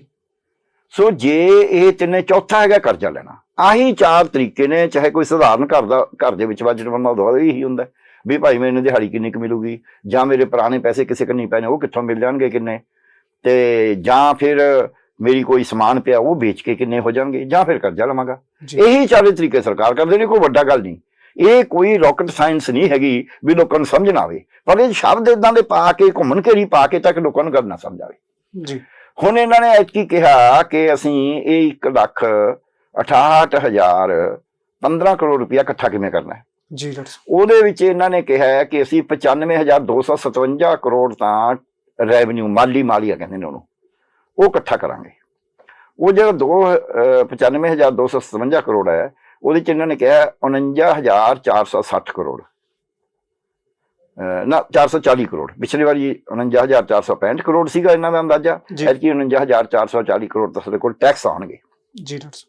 ਤੇ ਬਾਕੀ ਇਹਨਾਂ ਨੇ ਕਿਹਾ ਵੀ ਐਂ ਸਾਡੇ ਕੋਲ ਆਮਦਨ ਹੋਊਗੀ ਜਿਵੇਂ ਸਿਹਤ ਸੇਵਾਵਾਂ ਤੋਂ, ਆ ਜਿਹੜੇ ਹਸਪਤਾਲਾਂ 'ਚ ਫੀਸਾਂ ਵਗੈਰਾ ਵੀ 336 ਕਰੋੜ ਤੋਂ ਆਮਦਨ ਹੋ ਜੂ। ਆ ਕਾਲਜਾਂ 'ਚ 12-14 ਰੁਪਏ ਫੀਸ ਜਿਹੜੀ ਲੈਂਦੇ ਨੇ ਸਕੂਲਾਂ 'ਚ ਵੀ ਉਹਦੇ 'ਚ ਵੀ ਸਾਰੀ ਕਾਲਜਾਂ ਸਕੂਲਾਂ ਤੋਂ 50 ਕਰੋੜ ਰੁਪਏ ਆਮਦਨ ਉੱਥੋਂ ਵੀ ਆਮਦਨ ਹੋ ਜੂਗੀ। ਸੋ ਇਸ ਤਰ੍ਹਾਂ ਦੇ ਇਹਨਾਂ ਨੇ ਆਮਦਨ ਦੇ ਜ਼ਰੀਏ ਬਣਾਏ ਹੋਏ ਨੇ। ਪਰ ਮੁੱਖ ਇਹਨਾਂ ਦੀ ਆਮਦਨ ਦੇ ਜਿਹੜੇ ਸਰੋਤ ਨੇ ਉਹ ਹੈਗਾ ਜਿਹੜਾ ਟੈਕਸ ਰੈਵਨਿਊ ਹੈ। ਟੈਕਸ GST ਹੈ, ਸੈਂਟਰ ਤੋਂ ਸ਼ੇਅਰ ਆਉਣਾ ਹੈ, ਸਟੇਟ ਤੋਂ ਸ਼ੇਅਰ ਆਉਣਾ ਹੈ, ਇਹ ਸਾਰੇ ਤਰ੍ਹਾਂ ਦੇ ਕਾਰਪੋਰੇਟ ਟੈਕਸ ਹੈ। ਫਿਰ ਕਾਰਪੋਰੇਸ਼ਨਾਂ ਦੇ ਉੱਤੇ ਨਾਨ ਟੈਕਸ ਰੈਵਨਿਊ ਹੈ, ਹੋਰ ਤਰ੍ਹਾਂ ਦਾ ਟੈਕਸ ਹੈ। ਇਹ ਸਾਰਾ ਰਲਾ ਕੇ ਤਕਰੀਬਨ ਇਹਨਾਂ ਦਾ ਹੈਗਾ ਕਿ ਅਸੀਂ 27,000 ਕਰੋੜ ਇਕੱਠਾ ਕਰਾਂਗੇ। ਤੇ ਇਸੇ ਤਰ੍ਹਾਂ ਇਹਨਾਂ ਨੇ 5-6 ਮੋਟੀਆਂ ਮਦਾਂ ਨੇ ਜਿਹ 'ਚ ਤਕਰੀਬਨ 3,000 ਕਿਤੇ 6,000 ਕਿਤੇ 7,000, ਜਿਵੇਂ 7,000 ਕਰੋੜ ਇਹ ਕਹਿੰਦੇ ਅਸੀਂ ਸ਼ਰਾਬ ਤੋਂ ਸਾਡੇ ਕੋਲ ਆ ਜਾਣਾ, ਤੇ 3,000 ਕਰੋੜ ਸਾਡੇ ਕੋਲ ਅਸਟਾਮ ਦੀ ਫੀਸ ਆ ਜਾਣੀ ਹੈ, 3,280 ਕਰੋੜ ਸਾਡੇ ਕੋਲ ਆ ਜਾਣਾ ਜਾਂ ਬੱਸਾਂ ਦਾ ਟਰਾਂਸਪੋਰਟ ਟੈਕਸ ਜਿਹੜਾ ਹੈਗਾ ਇਹ ਆ ਜਾਣਾ ਹੈ, ਤੇ ਇਸ ਤਰ੍ਹਾਂ ਹੀ ਬਿਜਲੀ ਦਾ 3,000 ਕਰੋੜ ਬਿਜਲੀ ਦਾ ਆ ਜਾਣਾ ਹੈ। ਇਹ ਤਕਰੀਬਨ ਸਾਰੇ ਰਲਾ ਕੇ ਇਹਨਾਂ ਦੇ ਕੋਲ ਬਣ ਜਾਂਦਾ ਤਕਰੀਬਨ 21,000-22,000 ਕਰੋੜ। ਸੋ ਇਹ 49,000 ਕਰੋੜ ਇਸ ਤਰ੍ਹਾਂ ਪੂਰਾ ਕਰ 27,000 ਤੇ 22,000 ਉਹ ਛੋਟੇ ਵਿੱਚ ਹੈਗੇ ਨੇ ਵੀ ਅੱਜ 300 ਕਰੋੜ ਆਉਣਾ ਹੈ, 200 ਕਰੋੜ ਆਉਣਾ ਹੈ, 100 ਕਰੋੜ ਆਉਣਾ ਹੈ। ਸੋ ਇਹ ਮੋਟੇ ਆਮਦਨ ਦੇ ਆ ਸਰੋਤ ਨੇ ਇਹਨਾਂ ਦੇ। ਸਟਾਂਪ ਫੀਸ, ਸ਼ਰਾਬ ਤੇ ਵੈਟ ਵਗੈਰਾ, ਤੇ ਜਿਹੜਾ ਹੈਗਾ ਗੱਡੀਆਂ ਦਾ ਟੈਕਸ, ਪੈਸੇਂਜਰ ਟੈਕਸ ਤੇ ਗੱਡੀਆਂ ਦਾ ਟੈਕਸ। ਸੋ ਇਹਨਾਂ ਤੋਂ ਜਿਹੜੀ ਮੋਟੀ ਇਹਨਾਂ ਦੀ ਆਮਦਨ ਹੈ, ਉਸ ਮੋਟੀ ਆਮਦਨ ਦਾ ਹੁਣ ਇਹ ਵਧਾਉਣਾ ਕਿਵੇਂ ਸੀ? ਇਹਨਾਂ ਨੇ ਮਾਈਨਿੰਗ ਤੋਂ ਆਮਦਨ ਬੜੀ ਥੋੜੀ ਦਿਖਾਈ ਹੈ। ਰੇਤ ਬਾਜਰੀ ਇੰਨਾ ਵਿਕ ਰਿਹਾ ਹੈ, ਇੰਨਾ ਪੈਸਾ ਉਹਦਾ ਜਾ ਰਿਹਾ, ਉਹ ਤਾਂ ਕੁਝ ਸੈਂਕੜੇ ਕਰੋੜ ਹੈ। ਜੇ ਉਸ ਤੋਂ ਤੁਹਾਡੇ ਕੋਲ ਐਵੇਂ ਸੈਂਕੜੇ ਕਰੋੜ ਹੀ ਹੋਣਾ ਹੈ, ਫਿਰ ਉਹ ਇੰਨਾ ਮਹਿੰਗਾ ਕਿਵੇਂ ਵਿਕ ਰਿਹਾ? ਇੰਨੀ ਕੰਸਟਰਕਸ਼ਨ ਹੋ ਰਹੀ ਹੈ, ਉਹ ਸਾਰੀ ਹੋ ਰਹੀ ਹੈ। ਸੋ ਰੇਤ ਬਜਰੀ ਤੋਂ ਆਮਦਨ ਦਾ ਇਹਨਾਂ ਨੇ ਜ਼ਰੀਏ ਕੋਈ ਨਹੀਂ ਬਣਾਇਆ। ਇੱਦਾਂ ਹੀ ਟਰਾਂਸਪੋਰਟ ਦੇ ਵਿੱਚ ਵੀ ਆਮਦਨ ਇਹਨਾਂ ਦੀ ਬਹੁਤੀ ਵੱਧ ਨਹੀਂ ਰਹੀ। ਉਹ ਕਿਉਂ ਨਹੀਂ ਵਧ ਰਹੀ? ਕਿਉਂਕਿ ਉਹਨਾਂ ਨੂੰ ਫਿਕਸ ਕਰਤਾ ਪ੍ਰਾਈਵੇਟ ਬੱਸਾਂ ਨੂੰ, ਉਹਦੇ ਉੱਤੇ ਕਹਿਤਾ ਵੀ ਤੁਸੀਂ 50 ਸਵਾਰੀਆਂ ਦੀ ਬੱਸ ਦੇ 35 ਦੇ ਪੈਸੇ ਦੇ ਦਿਓ ਸਾਨੂੰ, ਸਿਰਫ ਸਵਾਰੀਆਂ ਜਿੰਨੇ ਮਰਜ਼ੀ ਢੋਈ ਜਾਓ ਆਪਦੀਆਂ, ਉਹਦੇ ਚ ਬਹੁਤ ਸਾਰਾ ਕੁਛ ਹੈ। ਸੋ ਟਰਾਂਸਪੋਰਟ ਇਦਾਂ ਹੀ ਮਾਫੀਆ ਬਣ ਗਿਆ, ਇੱਕ ਇਦਾਂ ਹੀ ਮਾਫੀਆ ਬਣ ਗਿਆ ਇਹਨਾਂ ਦਾ। ਜੇ ਆਪਾਂ ਕਹੀਏ ਰੇਤ ਵੱਜਦਾ ਜੋ ਇਸੇ ਤਰ੍ਹਾਂ ਜਿਹੜੀ ਆਮਦਨ ਢਾਬਿਆਂ ਵਗੈਰਾ ਤੋਂ ਹੋਣੀ ਸੀ ਜੀ, ਉਹ ਬੜੇ ਹੋਟਲ ਨੇ, ਉਹ ਆਮਦਨ ਦੇ ਉੱਤੇ ਵੀ ਇੱਕ ਮਾਫੀਆ ਬਣ ਗਿਆ। ਇਸੇ ਤਰ੍ਹਾਂ ਹੀ ਇਹਨਾਂ ਦੀ ਜਿਹੜੀ ਆਮਦਨ ਈਵਨ ਸ਼ਰਾਬ ਦੀ ਹੈ ਜੀ ਡਾਕਟਰ ਸਾਹਿਬ, ਇਹਦੇ ਉੱਤੋਂ ਬਹੁਤ ਜ਼ਿਆਦਾ ਆਮਦਨ ਹੋ ਸਕਦੀ ਹੈ ਜਿੰਨੀ ਸ਼ਰਾਬ ਵਿਕ ਰਹੀ ਹੈ ਪੰਜਾਬ 'ਚ, ਉਹਦੇ ਉੱਤੇ ਵੀ ਇੱਕ ਮਾਫੀਆ ਬਣਿਆ ਹੋਇਆ। ਆਪਾਂ ਦੇਖਦੇ ਹਾਂ 2 ਨੰਬਰ ਦੀ ਸ਼ਰਾਬ ਰਾਜਪੁਰੇ ਫੜੀ ਗਈ, ਉਧਰ ਤਨਤਨ ਫੜੀ ਗਈ, ਸਾਰੇ ਪਾਸੇ ਫੜੀ ਜਾਂਦੀ ਹੈ, ਲੋਕ ਮਰ ਰਹੇ ਨੇ, ਜਾਲੀ ਸ਼ਰਾਬ ਵਿੱਚ। ਹਾਂ, ਸੋ ਇਹਨਾਂ ਦੇ ਤਾਂ ਹਰ ਤਾਂ ਇਦਾਂ ਆ ਸਟਾਂਪ ਫੀਸ ਦਾ ਵੀ ਮਾਫੀਆ ਬਣਿਆ ਹੋਇਆ ਜੀ। ਉਹ ਕੀ ਕਰਦੇ ਨੇ, ਹਰ ਇੱਥੇ ਇੱਕ ਲੁਧਿਆਣੇ ਤਹਿਸੀਲਦਾਰ ਸੀ, ਉਹ ਦਾ ਰੌਲਾ ਪੈ ਗਿਆ, ਫੜਿਆ ਗਿਆ। ਉਹ ਕਹਿੰਦਾ ਮੈਂ ਅੱਜ ਤੋਂ 10 ਸਾਲ ਪਹਿਲਾਂ ਦੀ ਗੱਲ ਹੈ ਜੀ ਡਾਕਟਰ ਸਾਹਿਬ, ਅਕਾਲੀ ਬੀਜੇਪੀ ਸਰਕਾਰ, ਕਹਿੰਦਾ ਹਾਂ ਮੈਂ 7 ਲੱਖ ਰੁਪਏ ਰੋਜ਼ ਕਮਾਉਣਾ ਤੇ ਵਿੱਚੋਂ 2 ਲੱਖ ਕਹਿੰਦਾ ਕਿ ਮੈਂ ਦੇਣਾ ਡੀਸੀ ਨੂੰ, 2 ਲੱਖ ਉੱਤੇ ਭੇਜਦਾ, 3 ਲੱਖ ਅਸੀਂ ਵੰਡ ਲੈਣੇ। ਜਿਹਨੇ ਐਡਾ ਵੱਡਾ ਬਿਆਨ ਦਿੱਤਾ, ਇੱਕ 4 ਤਹਿਸੀਲਾਂ ਨੇ ਲੁਧਿਆਣੇ ਸ਼ਹਿਰ 'ਚ, 4 ਜਲੰਧਰ ਸ਼ਹਿਰ 'ਚ ਨੇ, 4 ਅੰਮ੍ਰਿਤਸਰ ਸ਼ਹਿਰ 'ਚ ਨੇ, 2-3 ਵੱਡੀ ਤਹਿਸੀਲਾਂ ਪਟਿਆਲੇ ਸ਼ਹਿਰ 'ਚ ਨੇ, 2 ਬਠਿੰਡੇ ਸ਼ਹਿਰ 'ਚ ਨੇ। ਸੋ ਜੇ ਇੰਨੀਆਂ ਤਹਿਸੀਲਾਂ, 92 ਤਹਿਸੀਲਾਂ ਤੋਂ ਕਿੰਨਾ ਆਮਦਨ ਰੋਜ਼ੀ ਕਿੱਥੇ ਜਾ ਰਹੀ ਹੈ? ਸੋ ਸਾਡਾ ਜਿਹੜਾ ਟੈਕਸ ਇਕੱਠਾ ਕਰਨਾ ਸੀ, ਉਹ ਟੈਕਸ ਇਕੱਠਾ ਕਰਨ ਦੀ ਬਜਾਏ ਲੋਕਾਂ ਦੀਆਂ ਜੇਬਾਂ 'ਚ ਆ ਰਿਹਾ। ਬਿਲਕੁਲ। ਦੂਜਾ ਇੱਕ ਹੋਰ ਠੱਗੀ ਵੱਜ ਰਹੀ ਹੈ ਲੋਕਾਂ ਦੇ ਨਾਲ, ਜਿੱਥੋਂ ਟੈਕਸ ਹੋ ਸਕਦਾ ਸੀ ਉਹਨੂੰ ਟੈਕਸ ਕਰਨ ਦੀ ਬਜਾਏ ਆ ਜਿਹੜੇ ਵੱਡੇ ਵੱਡੇ ਹੋਟਲ ਨੇ, ਹੋਰ ਨੇ, ਬਲਕਿ ਉਹਨਾਂ ਨੂੰ ਠੱਗੀ ਮਾਰਨਾ ਦੀ ਇਜਾਜ਼ਤ ਦੇਤੀ। ਉਹ ਕਿਵੇਂ ਹੁਣੀ ਦੀਵਾਲੀ ਲੰਘ ਕੇ ਗਈ ਹੈ, ਇਹ ਡੱਬਾ ਵਿੱਚ ਜੋਖ ਦਿੰਦੇ ਨੇ। ਜਿਹੜੀ 400 ਰੁਪਏ ਕਿਲੋ ਤੁਸੀਂ ਚੀਜ਼ ਵੇਚਣੀ ਹੈ, ਜੇ 150 ਗ੍ਰਾਮ ਦਾ ਡੱਬਾ ਉਹਦੇ ਚ ਵੇਚਤਾ, ਤੁਸੀਂ 60 ਰੁਪਏ ਚ ਡੱਬਾ ਵੇਚਤਾ, 60 ਰੁਪਏ ਦਾ ਤਾਂ ਡੱਬਾ ਕੋਈ ਆਉਂਦਾ ਨਹੀਂ। ਬਿਲਕੁਲ। ਅਰ ਜਦ ਕਿ ਕਾਨੂੰਨ ਇਹ ਕਹਿੰਦਾ ਹੈ ਕਿ ਡੱਬੇ ਦਾ ਭਾਰ ਵਿੱਚ ਨਹੀਂ ਲਾਉਣਾ, ਕਿਉਂਕਿ ਤੁਸੀਂ ਪੈਕ ਕਰਕੇ ਦੇਣਾ ਹੈ। ਤੁਸੀਂ ਲਿਫਾਫੇ 'ਚ ਪੈਕ ਕਰੋ, ਡੱਬੇ 'ਚ ਕਰੋ, ਵੱਧ ਤੋਂ ਵੱਧ ਤੁਸੀਂ ਡੱਬੇ ਦੇ ਪੈਸੇ ਵੱਖਰੇ ਮੰਗ ਸਕਦੇ ਹੋ। ਜੇ ਡੱਬੇ 'ਚ ਪਾਉਣੀਆਂ ਹੈ ਤਾਂ ਡੱਬੇ ਦੇ ਪੈਸੇ ਦਿਓ, ਨਹੀਂ ਤਾਂ ਅਸੀਂ ਲਿਫਾਫੇ 'ਚ ਪਾ ਕੇ ਦੇਵਾਂਗੇ ਜੀ। ਉਹ ਕਿੰਨਾ ਹੋਊ? 10 ਰੁਪਏ ਹੋਊ, 15 ਰੁਪਏ ਹੋਊ। ਹੁਣ ਜਿਹੜੀ ਚੀਜ਼ 1000 ਰੁਪਏ ਕਿਲੋ ਵਾਲੀ ਹੈ, ਉਹਦੇ 'ਚ ਤਾਂ ਡੱਬਾ ਹੀ 150 ਦਾ ਹੋ ਗਿਆ, ਕਿਉਂਕਿ ਉਹਦਾ ਰੇਟ ਦੇ ਹਿਸਾਬ ਨਾਲ ਹੀ ਵਧੀ ਜਾਣਾ। ਸੋ ਇਸ ਕਰਕੇ ਇਹ ਜਿਹੜੀਆਂ ਸਾਰੀਆਂ ਚੀਜ਼ਾਂ ਨੇ, ਜਦ ਅਸੀਂ ਇਸ ਤੋਂ ਅੱਗੇ ਵੀ ਜਿਹੜਾ ਤੁਸੀਂ ਕੋਈ ਚੀਜ਼ 2 ਨੰਬਰ 'ਚ ਵੇਚੀ ਜਾਂਦੇ ਹੋ, ਤੁਸੀਂ ਦਿਖਾਉਂਦੀ ਨਹੀਂ ਵੀ ਅਸੀਂ ਖਰੀਦੀਏ ਤੇ ਵੇਚੀਏ, ਉਹਦੇ 'ਚ ਬੜਾ ਟੈਕਸ ਦੀ ਚੋਰੀ ਹੋ ਰਹੀ ਹੈ। ਉਹ ਟੈਕਸ ਦੀ ਚੋਰੀ ਇਹ ਕੋਈ ਰੋਕ ਨਹੀਂ ਰਹੇ। ਸੋ ਇਹਨਾਂ ਗੱਲਾਂ ਕਰਕੇ 2 ਨੰਬਰ 'ਚ ਬੱਸਾਂ ਚੱਲਦੀਆਂ ਨੇ। ਇੱਕ ਬੱਸ ਚੱਲਦੀ ਹੈ, ਉਹਨੇ ਇੱਕ ਲਾਇਸੈਂਸ ਦੇ ਉੱਤੇ 3-4 ਬੱਸਾਂ ਚਲਾ ਰਿਹਾ। ਇੱਕ ਰਸਤੇ 'ਚ ਮੰਨ ਲਓ ਜਲੰਧਰ ਤੋਂ ਚੱਲਣੀ ਹੈ, ਉਹਨੇ ਇੱਕ ਜਲੰਧਰ ਖੜਾ ਰੱਖੀ ਹੈ, ਇੱਕ ਫਗਵਾੜੇ ਖੜਾ ਰੱਖੀ ਹੈ, ਇੱਕ ਗੁਰਾਇਆ ਖੜਾ ਰੱਖਿਆ, ਇੱਕ ਫਲੌਰ ਖੜਾ ਰੱਖੀ ਹੈ। ਆਉਣੀ ਉਹਨੇ ਪਟਿਆਲੇ ਹੈ, ਉਹ ਰਸਤੇ 'ਚ ਦੂਜੇ ਸਵਾਰੀ ਦੂਜੇ ਪਾਸੇ ਬਿਠਾ ਦਿੰਦਾ, ਉਹ ਮੁੜ ਕੇ ਫੇਰ ਲੈ ਜਾਂਦਾ। ਉਹ ਇੱਕੋ ਹੀ ਬੱਸ ਦਿਖਾਈ ਜਾਂਦੇ ਨੇ, ਉਹ ਚੱਲੀ ਗੇੜੇ ਜ਼ਿਆਦਾ ਦੂਜੀ ਲਾਈ ਜਾਂਦੀ ਹੈ। ਸੋ ਇਸ ਕਰਕੇ ਇਸ ਤਰ੍ਹਾਂ ਦਾ ਟਰਾਂਸਪੋਰਟ ਦੇ ਵਿੱਚ ਵੀ ਬੜੀ ਟੈਕਸ ਦੀ ਚੋਰੀ ਹੋ ਰਹੀ ਹੈ। ਹਰ ਪਾਸੇ ਟੈਕਸ ਦੀ ਚੋਰੀ ਹੋ ਰਹੀ ਹੈ। ਉਹਦੇ ਉੱਤੇ ਇਸ ਵਿੱਤ ਮੰਤਰੀ ਨੇ, ਕਿਉਂਕਿ ਇਹਦੇ ਹੁੰਦੀ ਪਹਿਲਾਂ, ਜਿਵੇਂ ਤੁਸੀਂ ਦੱਸਿਆ ਅਕਾਲੀ ਬੀਜੇਪੀ ਸਰਕਾਰ ਸੀਗਾ ਇਹ, ਉਦੋਂ ਕਿਹੜਾ ਇਹਨਾਂ ਨੂੰ, ਉਦੋਂ ਵੀ ਤਾਂ ਮਾਫੀਆ ਚੱਲਦੀ ਸੀਗੇ। ਸੋ ਇਹਨਾਂ ਨੇ ਉਸ ਦੇ ਉੱਤੇ ਕੋਈ ਰੋਕ ਲਾਉਣ ਦੀ ਕੋਸ਼ਿਸ਼ ਨਹੀਂ ਕਰੀ, ਜਦ ਕਿ ਵਾਅਦਾ ਇਹ ਕਰਿਆ ਸੀ ਕਿ ਅਸੀਂ ਮਾਫੀ ਖਤਮ ਕਰਾਂਗੇ, ਮਾਫੀਆ ਰਾਜ ਖਤਮ ਕਰਾਂਗੇ। ਹਾਂ, ਮਾਫੀਆ ਇਸੇ ਕਰਕੇ ਖਤਮ ਕਰਨਾ ਸੀ। ਮਾਫੀਆ ਰਾਜ ਦਾ ਹੋਰ ਕੋਈ ਮਤਲਬ ਨਹੀਂ ਹੈ। ਮਾਫੀਆ ਰਾਜ ਦਾ ਮਤਲਬ ਇਹ ਹੈ ਵੀ ਜਿਹੜਾ ਪੈਸਾ ਇਕੱਠਾ ਹੋ ਕੇ ਖਜ਼ਾਨੇ ਚ ਆਉਣਾ ਸੀ, ਉਹ ਫਿਰ ਲੋਕਾਂ ਦੀਆਂ ਸੁਵਿਧਾਵਾਂ ਵਾਸਤੇ ਲੱਗਣਾ ਸੀ, ਚਾਹੇ ਸਿੱਖਿਆ ਸੁਧਾਰੀਏ, ਚਾਹੇ ਸਿਹਤ ਹੋਵੇ, ਚਾਹੇ ਕਰਜ਼ੇ ਮਾਫ ਕਰਨੇ ਹੋਣ, ਵੀ ਉਹ ਪੈਸਾ ਸਾਡੇ ਕੋਲ ਆਊਗਾ, ਅਸੀਂ ਉਡਾਵਾਂਗੇ। ਦੂਜਾ ਉਹ ਮਾਫੀਆ ਨੂੰ ਰੋਕਣ ਦਾ ਤਰੀਕਾ ਸੀ ਵੀ ਉਹਨੂੰ ਜੇ ਰੋਕਾਂਗੇ ਤਾਂ ਅਸੀਂ ਨੌਕਰੀਆਂ ਦੇ ਸਕਾਂਗੇ, ਲੋਕਾਂ ਨੂੰ ਜੌਬ ਦੇ ਸਕਾਂਗੇ, ਨਵੇਂ ਜੌਬ ਕ੍ਰੀਏਟ ਹੋਣਗੇ। ਸੋ ਉਹ ਦੋਨੇ ਤਿੰਨੇ ਚੀਜ਼ਾਂ ਇਹਨਾਂ ਨੇ ਨਹੀਂ ਕਰੀਆਂ। ਤੀਜਾ ਉਹਦਾ ਮਤਲਬ ਇਹ ਸੀ ਵੀ ਜੇ ਮਾਫੀਆ ਜਿਹੜਾ ਉਹ ਘਟੀਆ ਚੀਜ਼ਾਂ ਦਿੰਦਾ, ਜਿਵੇਂ ਆ ਸ਼ਰਾਬ ਦਾ ਮਾਫੀਆ ਆਪਾਂ ਕਹਿੰਦੇ ਆ, ਏਦਾਂ ਹੀ ਰੇਤੇ ਵਾਲੇ ਨੇ ਜਿਹੜੇ ਉਹ ਜ਼ਿਆਦਾ ਖਨਨ ਕਰੀ ਜਾਂਦੇ, ਭਾਵੇਂ ਪੁਲੀ ਕੱਲ ਨੂੰ ਗਿਰ ਜੇ। ਉਹ ਜਿਹੜੇ ਪਿੱਲਰ ਲੱਗੇ ਹੁੰਦੇ ਨੇ ਉਹਦੇ ਆਲੇ ਦੂਰ ਹੀ ਹੁੰਦੀ ਆ ਵੀ ਇੰਨੀ ਦੂਰੀ ਤੱਕ ਤੁਸੀਂ ਇੱਥੋਂ ਰੇਤਾ ਨਹੀਂ ਕੱਢਣਾ, ਨਾ ਬਜਰੀ ਕੱਢਣੀ, ਕਿਉਂਕਿ ਫਿਰ ਤੋਂ ਪਿੱਲਰ ਥੱਲੇ ਚਲੇ ਜਾਣਗੇ, ਗਿਰ ਜਾਣਗੇ। ਹਾਲਾਂਕਿ ਉਹ ਕਾਫੀ ਸਖਤ ਹੁੰਦੇ ਨੇ, ਪਰ ਫਿਰ ਵੀ ਪੁੱਲ ਦਾ ਤਾਂ ਗੜਬੜ ਹੋਊਗੀ। ਜਲੰਧਰ 'ਚ ਏਦਾਂ ਹੀ ਹੋਇਆ ਸੀ, ਹੜ੍ਹ ਆ ਗਏ ਸੀ ਉੱਥੇ। ਸੋ ਇਸ ਕਰਕੇ ਸਾਨੂੰ ਜਿਹੜਾ ਹੈ ਆਮਦਨ ਜਿਹੜੀ ਕਰਨ ਦਾ ਇਹਨਾਂ ਨੇ ਕੋਈ ਤਰੀਕਾ ਨਹੀਂ ਦੱਸਿਆ। ਹੁਣ ਖਰਚੇ ਦੀ ਗੱਲ ਲਾ ਲਓ ਜੀ। ਪੰਜਾਬ ਸਰਕਾਰ ਦੇ ਖਰਚੇ ਦੇ ਵਿੱਚ, ਪਹਿਲਾਂ ਮੈਂ ਆਮਦਨ ਦੀ ਇੱਕ ਲਾਈਨ ਹੋਰ ਕਹਾਂਗਾ ਜੀ ਡਾਕਟਰ ਸਾਹਿਬ। ਪੰਜਾਬ ਦੇ ਵਿੱਚ ਪਿਛਲੇ ਸਾਲ ਇਹਨਾਂ ਨੇ ਕਿਹਾ ਸੀ ਵੀ 49,865 ਕਰੋੜ ਰੁਪਇਆ ਅਸੀਂ ਇਕੱਠਾ ਕਰਨਾ ਹੈ ਜੀ ਟੈਕਸਾਂ ਦਾ। ਉਹਦੇ ਵਿੱਚੋਂ 225 ਕਰੋੜ ਰੁਪਇਆ ਇਕੱਠਾ ਕਰਨਾ ਸੀ ਸਿੱਧੇ ਟੈਕਸਾਂ ਦਾ ਜੀ, ਬਾਕੀ ਸਾਰੇ ਟੇਢੇ ਟੈਕਸ ਨੇ। ਉਹ ਟੇਢਾ ਟੈਕਸ ਹਰੇਕ ਬੰਦਾ ਦਿੰਦਾ ਹੈ। 49,000 ਕਰੋੜ, 49,640 ਕਰੋੜ ਟੇਢੇ ਟੈਕਸਾਂ ਨਾਲ ਹੀ ਇਕੱਠਾ ਕਰਨਾ।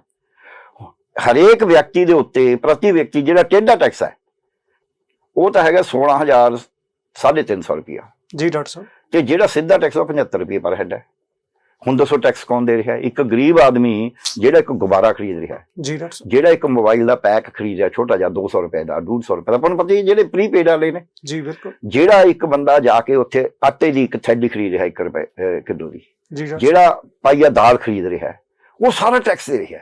ਜਿਹੜਾ ਬੱਸ 'ਚ ਚੱਲ ਰਿਹਾ, ਜਿਹੜਾ ਟੈਂਪੂ ਚੱਲ ਰਿਹਾ, ਕਿਉਂਕਿ ਪੈਟਰੋਲ ਡੀਜ਼ਲ ਤੇ ਇਹ ਟੈਕਸ ਇੰਨਾ ਰੋਜ਼ ਜਾ ਰਿਹਾ ਹੈ ਜੀ, 24.5 ਰੁਪਏ ਲੀਟਰ ਪੈਟਰੋਲ ਤੇ 13.5 ਰੁਪਏ ਲੀਟਰ ਡੀਜ਼ਲ ਤੇ ਪੰਜਾਬ ਸਰਕਾਰ ਦਾ ਟੈਕਸ ਸੀਗਾ ਜੀ, ਸੋ ਇਹਦਾ ਮਤਲਬ ਡੀਜ਼ਲ ਜਿਹੜੇ ਬੱਸਾਂ ਚੜ੍ਹਦੇ ਨੇ ਹੋਰ ਸਾਰਾ ਟੈਕਸ ਦੇ ਰਹੇ ਨੇ। ਹੁਣ ਉਹ ਟੈਕਸ ਇੱਥੋਂ ਤਾਂ ਇਕੱਠਾ ਹੋ ਗਿਆ, ਇਕੱਠਾ ਤਾਂ ਆਮ ਲੋਕਾਂ ਤੋਂ ਹੋ ਗਿਆ, ਜੀ ਡਾਕਟਰ ਸਾਹਿਬ, ਜਿੱਤਾ ਕਿਹਨੂੰ ਜਾ ਰਿਹਾ? 39,500 ਕਰੋੜ ਰੁਪਇਆ ਮੁਲਾਜ਼ਮਾਂ ਤੇ ਪੈਨਸ਼ਨਰ ਮੇਰੇ ਵਰਗਿਆਂ ਨੂੰ ਮਿਲ ਜਾਣਾ ਹੈ, ਜੀ, ਜਿਨ੍ਹਾਂ ਦੀ ਗਿਣਤੀ ਹੈਗੀ ਆ 5.5 ਲੱਖ ਤੇ 4 ਲੱਖ ਪਰਿਵਾਰਾਂ ਚ ਨੇ ਉਹ, ਕਿਉਂਕਿ ਕਈ ਘਰਾਂ ਚ 2-2 ਨੇ। ਜੀ ਡਾਕਟਰ ਸਾਹਿਬ, ਸੋ 4 ਲੱਖ ਪਰਿਵਾਰਾਂ ਨੂੰ 39,500 ਕਰੋੜ ਤਾਂ ਉਹ ਚਲਾ ਗਿਆ। 20,000 ਕਰੋੜ ਉਹਦਾ ਵਿਆਜ ਚਲਾ ਜਾਣਾ ਜਿਹੜਾ ਇਹਨਾਂ ਨੂੰ ਤਨਖਾਹ ਦੇਣ ਵਾਸਤੇ ਪਹਿਲਾਂ ਕਰਜ਼ਾ ਲਿਆ, ਜੀ ਡਾਕਟਰ ਸਾਹਿਬ, ਤੇ ਫਿਰ ਤਕਰੀਬਨ 10,000 ਕਰੋੜ ਰੁਪਇਆ 9,000 ਕਰੋੜ ਰੁਪਇਆ ਬਿਜਲੀ ਦੀ ਸਬਸਿਡੀ ਦਾ, ਇਹ ਤਾਂ 49,000 ਹੀ ਇਕੱਠਾ ਹੋਇਆ। ਜੀ ਡਾਕਟਰ ਇੱਕ ਇਹ ਵੱਡੀ ਗੱਲ ਸਮਝਣ ਦੀ ਲੋੜ ਹੈ ਸਾਨੂੰ। ਜੀ, ਦੂਜਾ ਸਮਝਣ ਦੀ ਇਹ ਲੋੜ ਹੈ ਵੀ ਫਿਰ ਇਹ ਪੈਸਾ ਕਿੱਥੋਂ ਲੈਂਦੇ ਨੇ? ਕਰਜ਼ਾ ਲੈਂਦੇ ਨੇ। ਜਿਹੜਾ ਕਰਜ਼ਾ ਜਿੱਦਾਂ ਆਏ ਸੀ 1,80,000 ਕਰੋੜ ਸੀ, ਸਨੇ ਉਹ 30,000 ਕਰੋੜ ਜਿਹੜਾ ਇਹ ਕਹਿੰਦੇ ਨੇ ਵਿੱਚ ਪਾ ਗਏ ਜੀ ਉਹ ਕਣਕ ਵਾਲਾ। 2017 ਦੇ ਵਿੱਚ ਜਦੋਂ ਕਾਂਗਰਸ ਸਰਕਾਰ ਹਾਂ, ਬਣਦੀ ਹੈ, 1,80,000 ਕਰੋੜ ਪੰਜਾਬ ਦੇ ਜੁਮੇ ਖਰਚਾ ਸੀ, ਜੀ, ਉਹਦੇ ਵਿੱਚ 30,000 ਉਹ ਵੀ ਪਾਇਆ ਹੋਇਆ ਸੀ ਜਿਹੜਾ ਇਹ ਕਹਿੰਦੇ ਨੇ ਵੀ ਸਾਡੇ ਜੁਮੇ ਪਾ ਗਏ। ਜੀ, ਜਿੱਦਾਂ 2007 ਚ ਇਹਨਾਂ ਨੇ ਛੱਡੀ ਸੀ ਉਹਦੇ 28,000 ਕਰੋੜ ਸੀ, ਜੀ, 28 ਕੱਚੀ ਠੀਕ ਹੋ ਗਿਆ। ਜੀ, ਸੋ ਹੁਣ ਕਰਜ਼ਾ ਜਿਹੜਾ ਇਹਨਾਂ ਨੇ ਆਪ ਲਿਖਿਆ ਬਜਟ 'ਚ ਉਹ ਹੈਗਾ 2,73,703 ਕਰੋੜ ਰੁਪਇਆ। ਮਤਲਬ 4.5 ਸਾਲਾਂ ਦੇ ਵਿੱਚ ਪੌਣੇ 5 ਸਾਲ ਹੀ ਹੋ 5 ਗਏ। ਸਾਲ ਹੀ ਕਹਿ ਲਓ, ਹਾਂ, 5 ਸਾਲ ਦੇ ਵਿੱਚ ਜੀ 90,000 ਕਰੋੜ, ਦਾ ਕਰਜ਼ਾ 93,000 ਬਲਕਿ 93,702 ਕਰੋੜ ਦਾ ਤਾਂ ਇਹਨਾਂ ਦੇ ਹਿਸਾਬ 703 ਕਰੋੜ ਦਾ ਇਹਨਾਂ ਦੇ ਹਿਸਾਬ ਵੱਧ ਗਿਆ। ਪਰ ਜਿਹੜਾ ਹੁਣ ਮੁਲਾਜ਼ਮਾਂ ਨੂੰ ਦੇਣਾ 15,000 ਕਰੋੜ ਜਾਣਾ ਹੈ, ਡੀਏ ਦੀ ਕਿਸ਼ਤ ਜਿਹੜੀ ਡੀਏ ਦੀ ਕਿਸ਼ਤ ਵੀ ਹੈ, ਨਾਲ ਗ੍ਰੇਡ ਨੇ ਨਵੇਂ ਗ੍ਰੇਡ ਵਿੱਚ, ਤੇ ਪੈਨਸ਼ਨਰ ਨੂੰ ਦੇਣਾ 15,000 ਕਰੋੜ ਤਾਂ ਇਹ ਲੱਗ ਜਾਣਾ। ਜੀ ਡਾਕਟਰ, ਫਿਰ ਜਿਹੜਾ ਹੁਣ ਵੈਟ ਘਟਾਉਣਾ ਹੈ, ਹੁਣੀ ਮੈਂ ਕਦ ਕੈਲਕੂਲੇਟ ਕਰ ਰਿਹਾ ਸੀ, ਜੀ, ਜਿਹੜਾ ਕੇਂਦਰ ਨੇ ਵੈਟ ਘਟਾਇਆ ਉਹਦੇ ਤੇ ਇਹਨਾਂ ਦਾ ਵੀ ਘਟ ਜਾਂਦਾ ਨਾਲ ਹੀ। ਡੀਜ਼ਲ ਤੇ ਪੈਟਰੋਲ ਤੇ, ਹਾਂ, ਜਿਹੜੀ ਐਕਸਾਈਜ਼ ਡਿਊਟੀ ਡੀਜ਼ਲ ਤੇ ਪੈਟਰੋਲ ਤੇ ਘਟਾਈ ਹੈ ਜੀ, ਉਹ ਇਹਨਾਂ ਦੀ ਵੀ ਨਾਲ ਹੀ ਘਟ ਜਾਂਦੀ ਹੈ, ਕਿਉਂਕਿ ਇਹਨਾਂ ਦੀ ਪਰਸੈਂਟੇਜ ਹੈ ਜੀ ਵੀ ਡਾਕਟਰ, ਇੰਨੇ % ਲਾਉਣਾ ਹੈ। ਉਹਦੇ ਵਿੱਚ ਹੀ 700 ਕਰੋੜ 500 ਕਰੋੜ ਰੁਪਇਆ ਤਾਂ ਇਹਨਾਂ ਦਾ ਉਹਦੇ ਵਿੱਚ ਉੜ ਗਿਆ, 600 ਕਰੋੜ ਰੁਪਇਆ, ਜੀ ਡਾਕਟਰ, ਤੇ 2900 ਕਰੋੜ ਰੁਪਇਆ ਇਹਨਾਂ ਨੂੰ ਆਉਣਾ ਸੀ ਪੈਟਰੋਲ ਚੋਂ, ਤੇ ਹੁਣ 2700 ਆਊਗਾ, ਤੇ ਡੀਜ਼ਲ ਦੇ ਵਿੱਚੋਂ 400 ਕਰੋੜ ਉੜ ਜਾਣਾ। ਸੋ 500-600 ਕਰੋੜ ਤਾਂ ਇੱਥੇ ਉੜ ਗਿਆ। ਜੀ, ਜੇ ਜਿਹੜਾ ਇਹ ਹੁਣ ਕਹਿੰਦੇ ਨੇ ਅਸੀਂ 5-10 ਰੁਪਏ ਸਸਤਾ ਕਰ ਦੇਣਾ, ਉਹਦੇ ਨਾਲ ਤਕਰੀਬਨ 3500 ਕਰੋੜ ਰੁਪਏ ਹੋਰ ਉੜ ਜਾਣਾ। 3500 ਕਰੋੜ ਰੁਪਏ ਦਾ, 34-3500, ਕਿਉਂਕਿ ਇਹਨਾਂ ਨੂੰ ਜਿਹੜੀ ਡੀਜ਼ਲ ਪੈਟਰੋਲ ਤੋਂ ਕੱਢੇ ਤੋਂ ਆਮਦਨ ਹੋ ਰਹੀ ਹੈ ਟੈਕਸ ਦੀ, ਉਹ 8,000 ਕਰੋੜ ਰੁਪਏ ਸਾਲ ਦੀ ਹੋ ਰਹੀ ਹੈ। ਹੁਣ ਅਕਤੂਬਰ ਤੱਕ ਇਹਨਾਂ ਦੀ 3700 ਕਰੋੜ ਹੋ ਚੁੱਕੀ ਹੈ 6 ਮਹੀਨੇ 'ਚ। ਸੋ 8,000 ਕਰੋੜ ਦੀ ਆਮਦਨ ਦੇ ਵਿੱਚੋਂ 2-2.5-3,000 ਕਰੋੜ ਉੜ ਜਾਣਾ, 5,000 ਰਹਿ ਜਾਣਾ, ਉਹ ਵੀ ਘਾਟਾ ਪੈ ਜਾਣਾ। ਫਿਰ ਜਿਹੜਾ ਇਹ ਕਹਿੰਦੇ ਨੇ ਵੀ ਅਸੀਂ ਵੀ ਮੁਫਤ ਤਾਂ ਬਿਜਲੀ ਵਾਲਾ, ਬਿਜਲੀ ਦਾ ਪੈ ਜਾਣਾ ਹੈ ਤਕਰੀਬਨ 3,300 ਕਰੋੜ ਰੁਪਇਆ। ਜੀ ਡਾਕਟਰ, ਫਿਰ ਇਹਨਾਂ ਨੇ ਕਿਹਾ ਵੀ ਅਸੀਂ ਕਿਸਾਨਾਂ ਦਾ ਜਿਨ੍ਹਾਂ ਨੇ ਬਿੱਲ ਨਹੀਂ ਭਰੇ ਥੇ ਬਿਜਲੀ ਦੇ ਤੇ ਪਾਣੀ ਦੇ, ਉਹ ਮਾਫ ਕਰੇ 18 + 12 3,000 ਕਰੋੜ ਉਹ ਹੈ। ਫਿਰ ਇਹਨਾਂ ਨੇ ਕਹਿਤਾ ਮੁਲਾਜ਼ਮਾਂ ਨੂੰ 11% ਡੀਏ ਦੀ, 15,000 ਕਰੋੜ ਤਾਂ ਉਹ ਬਿਨਾਂ ਡੀਏ ਦੀ ਕਿਸ਼ਤ ਦੇ ਹੈ, ਜੀ 11% ਡੀਏ ਦੀ ਕਿਸ਼ਤ ਦੇਣੀ ਹੈ। ਉਹ ਜਿਹੜੀ ਡੀਏ ਦੀ ਕਿਸ਼ਤ ਦੇਣੀ ਉਹਦਾ ਬਣ ਜਾਣਾ 5,000 ਕਰੋੜ, 5400 ਕਰੋੜ ਬਣਦਾ ਹੈ। ਜੀ ਡਾਕਟਰ, ਤੇ ਇਹ ਪੈਸਾ ਉਹ ਕਿੱਥੋਂ? ਪਰ ਸਾਡੇ ਜਿਹੜਾ ਇਸ ਬਜਟ ਦੇ ਉੱਤੇ, ਮੈਂ ਇਹਨੇ ਦੇ ਉੱਤੇ ਆਪਣੀ ਆਈਟਮ ਖਤਮ ਕਰਦਾ, ਫਿਰ ਮੈਂ ਸੈਂਟਰ ਦੇ ਬਜਟ ਤੇ ਜਾਵਾਂਗਾ ਵੀ ਉਹ ਕੀ ਕਰਦਾ। ਜੀ ਇਹਦੇ ਨਾਲ ਇਹ ਹੋਇਆ, ਪਰ ਸਾਡੇ ਜਿਹੜਾ ਟੈਕਸ ਇਕੱਠਾ ਹੋ ਕੇ ਜਿਹੜਾ 3,000 ਕਰੋੜ ਦੀ ਜੀ ਡਾਕਟਰ, ਸਬਸਿਡੀ ਦਿੱਤੀ ਆ, ਕਹ ਲਓ ਸਬਸਿਡੀ ਕਹ ਲਓ, ਜੇ ਬਿੱਲ ਨਹੀਂ ਦੇ ਸਕੇ, ਜਿਹੜੇ ਬਿੱਲ ਨਹੀਂ ਦਿੰਦੇ ਉਹ ਗਰੀਬ ਹੀ ਹੁੰਦੇ ਨੇ ਆਮ ਤੌਰ ਤੇ, ਜੀ ਅਮੀਰ ਬਹੁਤ ਥੋੜੇ ਨੇ, ਉਹਨਾਂ ਦਾ ਮਾਫ ਨਹੀਂ ਕਰਨਾ ਚਾਹੀਦਾ ਸੀ। ਜਿਹਦੇ ਕੋਲੇ ਜਿਹਦਾ ਲੱਖਾਂ ਰੁਪਏ ਦਾ ਬਿੱਲ ਉਹਦਾ ਮਾਫ ਕਰਨ ਦਾ ਕੀ ਮਤਲਬ ਹੈ? ਇਹਨਾਂ ਨੇ ਕਹਿੰਦੇ ਜਿਹਨੇ ਬਿੱਲ ਨਹੀਂ ਭਰਿਆ ਉਹਦਾ ਸਭ ਦਾ, ਇਹ ਤਾਂ ਤਕੜੇ ਬੰਦੇ ਕਈ ਨਹੀਂ ਦਿੰਦੇ। ਬਿਲਕੁਲ। ਸੋ ਇੱਕ ਇਹ ਵੀ ਅਸੀਂ ਡਿਫਰੈਂਸ਼ੀਏਟ ਨਹੀਂ ਕਰਦੇ, ਇਹਨੂੰ ਕਹਿੰਦੇ ਨੇ ਵੀ ਲੋੜ ਅਨੁਸਾਰ, ਜਿਹਨੂੰ ਲੋੜ ਹੋਵੇ ਉਹਨੂੰ ਦੇਈਦਾ। ਜੀ ਡਾਕਟਰ, ਤੇ ਜਦ ਲੋੜ ਵਾਲੇ ਨੂੰ ਤਾਂ ਤੁਸੀਂ ਦੇ ਨਹੀਂ ਰਹੇ, ਤੁਸੀਂ ਤਾਂ ਹਰੇਕ ਨੂੰ ਕਹਤਾ ਦੇ ਚ ਸਬਸਿਡੀ। ਜਿਹਨੇ ਬਿੱਲ ਨਹੀਂ ਭਰਿਆ, ਜਿਹੜੇ ਤਕੜੇ ਨੇ ਬਿੱਲ ਨਹੀਂ ਭਰਿਆ, ਉਹ ਤਾਂ ਫਿਰ ਸ਼ੈਤਾਨੀ ਕਰੂਗਾ। ਗਰੀਬ ਆਦਮੀ ਵਿਚਾਰਾ ਭਰਦਾ ਰਿਹਾ, ਤਕੜੇ ਨੇ ਭਰਿਆ ਨਹੀਂ, ਉਹਦਾ ਕਿਉਂ ਮਾਫ ਕਰਦੇ ਹੋ ਬਈ? ਬਿਲਕੁਲ ਡਾਕਟਰ ਸਾਹਿਬ। ਜਿਵੇਂ ਪਹਿਲਾਂ ਇਹਨਾਂ ਨੇ ਬਿਜਲੀ ਸਾਰਿਆਂ ਦੀ ਮਾਫ ਕਰਤੀ, ਹੁਣ ਆ ਜਿਹੜਾ 3 ਰੁਪਏ ਵਾਲਾ ਵੀ ਬਿਜਲੀ ਦਾ ਵੀ ਅਸੀਂ 3 ਰੁਪਏ ਯੂਨਿਟ ਘਟਾਤਾ। ਇਹ ਯੂਨਿਟ ਘਟਾਉਣ ਦੇ ਵਿੱਚ ਵੀ ਇਹ ਲਿਮਿਟ ਨਹੀਂ ਲਾਈ ਵੀ ਜਿਹਦੇ ਭਾਈ ਕਿਲੋਵਾਟ ਦਾ ਲਾਤੀ, ਇਹ ਨਹੀਂ ਲਾਈ ਵੀ ਜਿਹਦੇ ਮਹੀਨੇ ਦਾ ਇਦੋਂ ਵੱਧ ਹੈ, ਮੇਰੇ ਵਰਗੇ ਬੰਦੇ ਦਾ ਵੀ 3 ਰੁਪਏ ਯੂਨਿਟ ਘਟ ਜਾਣਾ। ਚਲੋ ਚੰਡੀਗੜ੍ਹ 'ਚ ਨਹੀਂ ਘਟਿਆ, ਜੇ ਮੈਂ ਪੰਜਾਬ 'ਚ ਉੱਠਣ ਤਾਂ ਘਟ ਨਹੀਂ ਹੈ। ਜਿਹੜਾ ਬੰਦਾ 7-8 ਹਜ਼ਾਰ ਰੁਪਇਆ ਬਿਜਲੀ ਦਾ ਬਿੱਲ ਭਰਦਾ 2 ਮਹੀਨਿਆਂ ਦਾ, ਜੀ ਡਾਕਟਰ ਸਾਹਿਬ, ਉਹਦੇ ਕੋਲ ਇਹਦਾ ਮਤਲਬ ਆਮਦਨ ਹੈਗੀ ਆ, ਬਿਲਕੁਲ, ਤੇ ਉਹਨੂੰ 3 ਰੁਪਏ ਕਰਨ ਦਾ ਕੀ ਮਤਲਬ ਹੈ?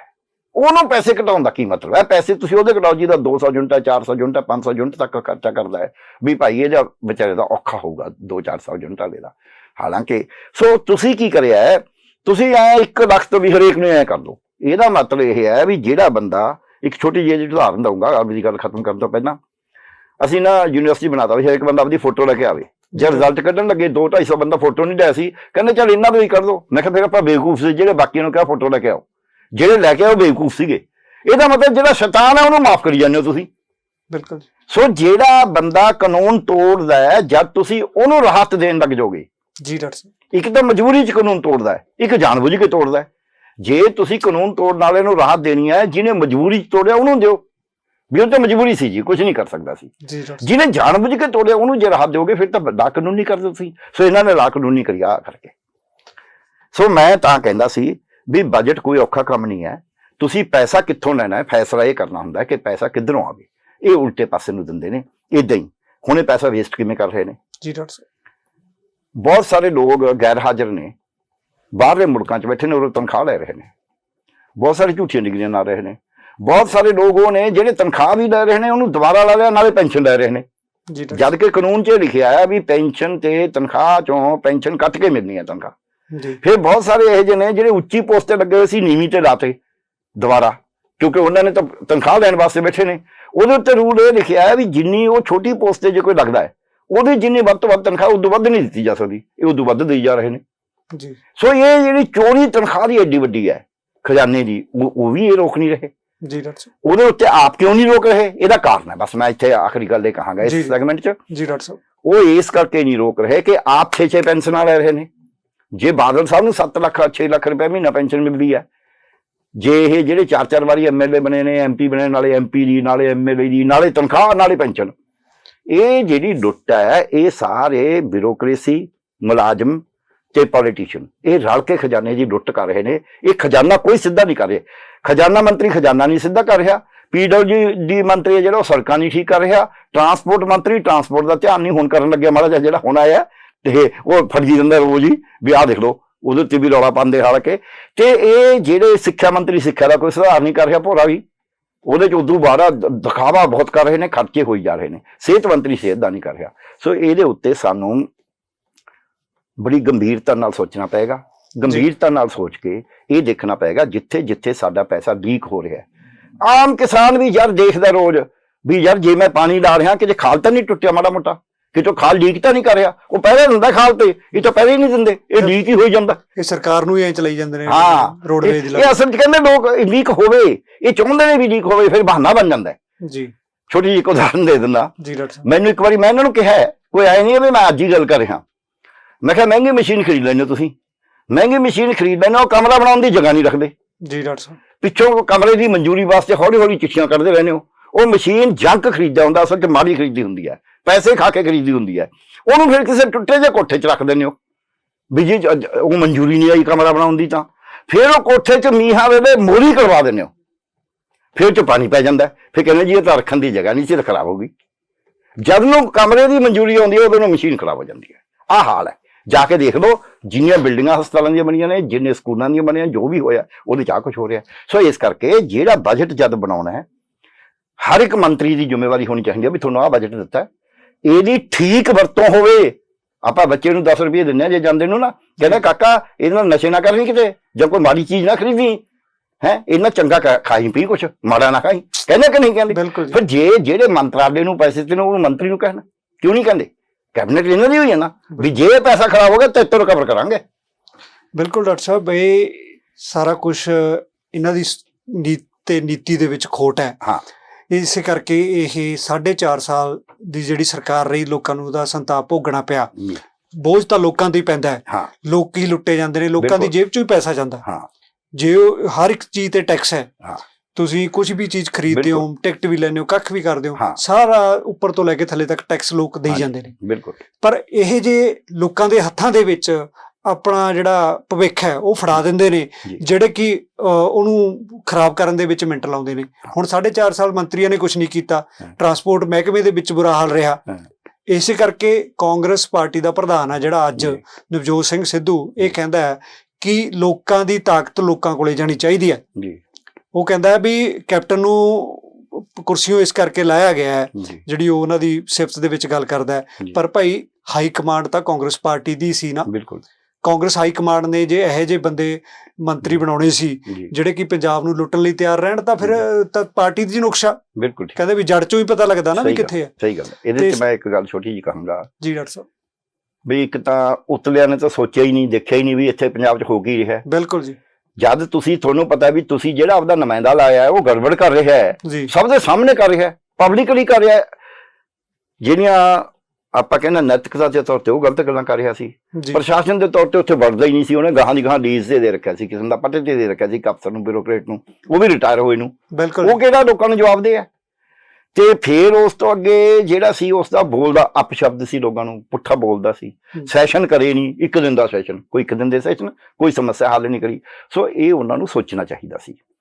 ਪਰ ਦੂਜੀ ਗੱਲ ਮੈਂ ਕਹਾਂਗਾ ਵੀ ਜਿਹੜੀ ਇੱਕ ਮੈਂ ਇਹ ਵਿੱਤੀ ਕਹਾਂਗਾ ਵੀ ਇੰਨੀ ਨਲਾਇਕੀ ਕਰੀ ਇਹਨਾਂ ਨੇ, ਜਿੱਥੋਂ ਪੈਸੇ ਦੀ ਆਮਦਨ ਕਿੱਥੋਂ ਹੋਣੀ, ਆਮਦਨ ਟੈਕਸ ਤੋਂ ਹੋਣੀ ਹੈ ਨਾ। ਬਿਲਕੁਲ। ਟੈਕਸ ਤਾਂ ਹੋਣਾ ਜੇ ਲੋਕਾਂ ਨੂੰ ਚੀਜ਼ਾਂ ਖਰੀਦਣਗੇ, ਲੋਕ ਵਰਤਣਗੇ, ਲੋਕ ਤਾਂ ਚੀਜ਼ਾਂ ਵਰਤਣਗੇ ਜਾਂ ਖਰੀਦਣਗੇ। ਜ਼ਿਆਦਾ ਜਨਸਦਾਨ ਜੇ ਉਹਦੇ ਕੋਲ ਪੈਸਾ ਹੋਊਗਾ। ਉਹਨੂੰ ਪੈਸਾ ਦਿੱਤਾ ਨਹੀਂ। ਕਿਵੇਂ? ਪ੍ਰਾਈਵੇਟ ਜਿੰਨੇ ਅਦਾਰੇ ਨੇ ਉਹਨਾਂ 'ਚ ਘੱਟੋ ਘੱਟ ਜਿਹੜੀ ਉਜਰਤ ਹੈ, ਜਿਹੜਾ ਸਰਕਾਰ ਦਾ ਕਾਨੂੰਨ ਉਹ ਵੀ ਨਹੀਂ ਲਾਗੂ ਕਰੀ। ਜੇ ਉਹ ਲਾਗੂ ਹੋ ਜੇ, ਲੋਕਾਂ ਕੋਲੇ 10,000 15,000 ਰੁਪਏ ਮਹੀਨਾ ਉਹ ਬੰਦਾ ਖਰਚੂਗਾ ਹੀ ਨਾ, ਉਹ ਤੋਂ ਟੈਕਸ ਆਊਗਾ, ਇਹਨਾਂ ਨੂੰ GST ਆਊਗਾ। ਕਿਸੇ ਤੇ 12, ਕਿਸੇ ਤੇ 18, ਕਿਸੇ 28, 18% ਹੀ ਲਾ ਲਓ। ਇੱਕ ਬੰਦਾ ਜਿਹਨੂੰ 10,000 ਮਿਲਦਾ ਹੈ, ਉਹਦੇ 'ਚ ਉਹਨਾਂ ਨੂੰ 1800 ਦਾ ਟੈਕਸ ਆ ਗਿਆ ਮਹੀਨੇ 'ਚ, ਕਿਉਂਕਿ ਉਹਨਾਂ ਸਾਰੇ ਖਰਚ ਨੇ। ਇਸੇ ਤਰ੍ਹਾਂ ਹੀ ਜੇ ਇਹ ਮਨਰੇਗਾ ਸੀਗੀ, ਮਨਰੇਗਾ ਦੀ ਸਕੀਮ ਦੇ ਵਿੱਚ 11,000 ਕਰੋੜ ਆ ਸਕਦਾ ਸੀ, ਇਹ ਸੈਂਕੜੇ ਕਰੋੜਾਂ 'ਚ ਤੁਰੇ ਫਿਰਦੇ ਨੇ। ਸੋ ਉਹਦੇ ਤੋਂ ਟੈਕਸ ਹੀ ਆਉਣਾ ਸੀ, ਕੋਈ ਗਰੀਬ ਆਦਮੀ ਨੇ ਦਿਹਾੜੀ ਕਰਕੇ ਪੈਸੇ ਖਰਚਣੇ ਸੀਗੇ। ਸੋ ਉਹਦੇ ਨਾਲੇ ਤਾਂ ਰੁਜ਼ਗਾਰ ਪੈਦਾ ਹੋਣੇ ਸੀ ਇਹਨਾਂ ਚੀਜ਼ਾਂ ਨਾਲ। ਇੱਦਾਂ ਹੀ ਆਪਦੀ ਸਰਕਾਰ 'ਚ ਕਿਸੇ ਨੂੰ 5,000 ਤੇ ਰੱਖਿਆ ਹੋਇਆ, ਇਹਨਾਂ ਨੇ ਸਰਕਾਰ 'ਚ ਕਿਸੇ ਨੂੰ 7,000 ਤੇ ਰੱਖਿਆ, ਕਿਸੇ ਨੂੰ ਠੇਕੇਦਾਰ ਨਹੀਂ ਰੱਖਿਆ।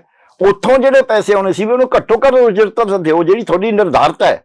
ਜੇ ਉਹਨੂੰ ਉਹ ਦੇਣ ਸਰਕਾਰ ਦੇ ਵਿੱਚ, ਤਾਂ ਉਦੋਂ 'ਚ ਵੀ ਜ਼ਿਆਦਾ ਇਹਨਾਂ ਨੂੰ ਆਮਦਨ ਹੋਣੀ ਸੀ। ਸੋ ਆਮਦਨ ਦੇ ਜਿਹੜੇ ਸਰੋਤ ਲੋਕਾਂ ਤੋਂ ਹੋਣੇ ਸੀ, ਉਹਨਾਂ ਦੀ ਆਮਦਨ ਵਧਣੀ ਸੀ ਤਾਂ ਨਹੀਂ ਹੋਏ। ਜਿਹੜੇ ਕੁਦਰਤੀ ਸਰੋਤ ਸੀ ਉਹਨਾਂ ਦੀ ਲੁੱਟ ਕਰ ਲਈ ਤਾਂ ਨਹੀਂ ਹੋਈ, ਤੇ ਆਪਦੀਆਂ ਜੇਬਾਂ 'ਚ ਪਾਇਆ। ਇਸ ਕਰਕੇ ਇਹ ਜਿਹੜਾ ਹੈਗਾ ਇਹਨਾਂ ਦਾ ਸਾਰਾ ਬਾਬਾ ਆਦਮ ਨਰਾਦਾ ਹੈ। ਇਹਦੇ ਉੱਤੇ ਲੋਕਾਂ ਨੂੰ ਇੱਕ ਵੱਡੀ ਲਹਿਰ ਉਸਾਰਨੀ ਪੈਣੀ ਆ ਵੀ ਇਹ ਐਂ ਕੰਮ ਚੱਲਣਾ ਨਹੀਂ, ਇਹ ਨਹੀਂ ਪੁੱਗਣਾ ਵੀ ਉਹੀ ਕਦੇ ਕਿਸੇ ਨੂੰ ਲਾ ਦੋ ਵੀ ਇਹਨੂੰ ਆ ਚੋਰੀ ਕਰ ਲਈ ਜੀ, ਆਹ ਕਾਲੇ ਰੰਗ ਦਾ ਜੀ, ਇਹਦਾ ਨੱਕ ਵਿੰਗਾ ਜੀ, ਐਂ ਲੜਾਈਆਂ ਕਰਕੇ ਨਹੀਂ ਕੰਮ ਚੱਲਣਾ। ਇੱਥੇ ਆ ਕੇ ਹਿਸਾਬ ਦਿਓ।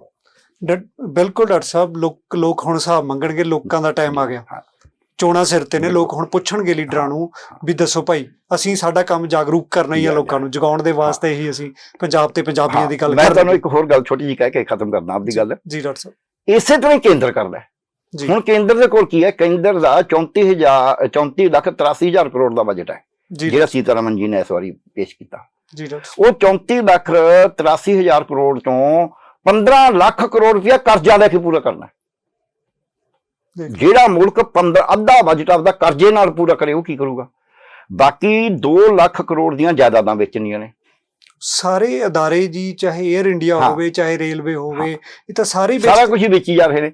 ਫਿਰ ਇਹਨਾਂ ਨੇ 15 ਲੱਖ ਕਰੋੜ ਰੁਪਇਆ ਮਾਲੀਆ ਇਕੱਠਾ ਕਰਨਾ। ਜੀ ਡਾਕਟਰ ਸਾਹਿਬ। 15 ਲੱਖ 6,000 ਕਰੋੜ ਕੁਛ ਤੇ ਨਾ 43,000 ਕਰੋੜ। 15 ਲੱਖ 43,000 ਕਰੋੜ ਦੇ ਵਿੱਚੋਂ 5 ਲੱਖ ਕਰੋੜ ਰੁਪਇਆ ਕੱਢੇ ਪੈਟਰੋਲ ਡੀਜ਼ਲ ਤੋਂ ਆ ਰਿਹਾ।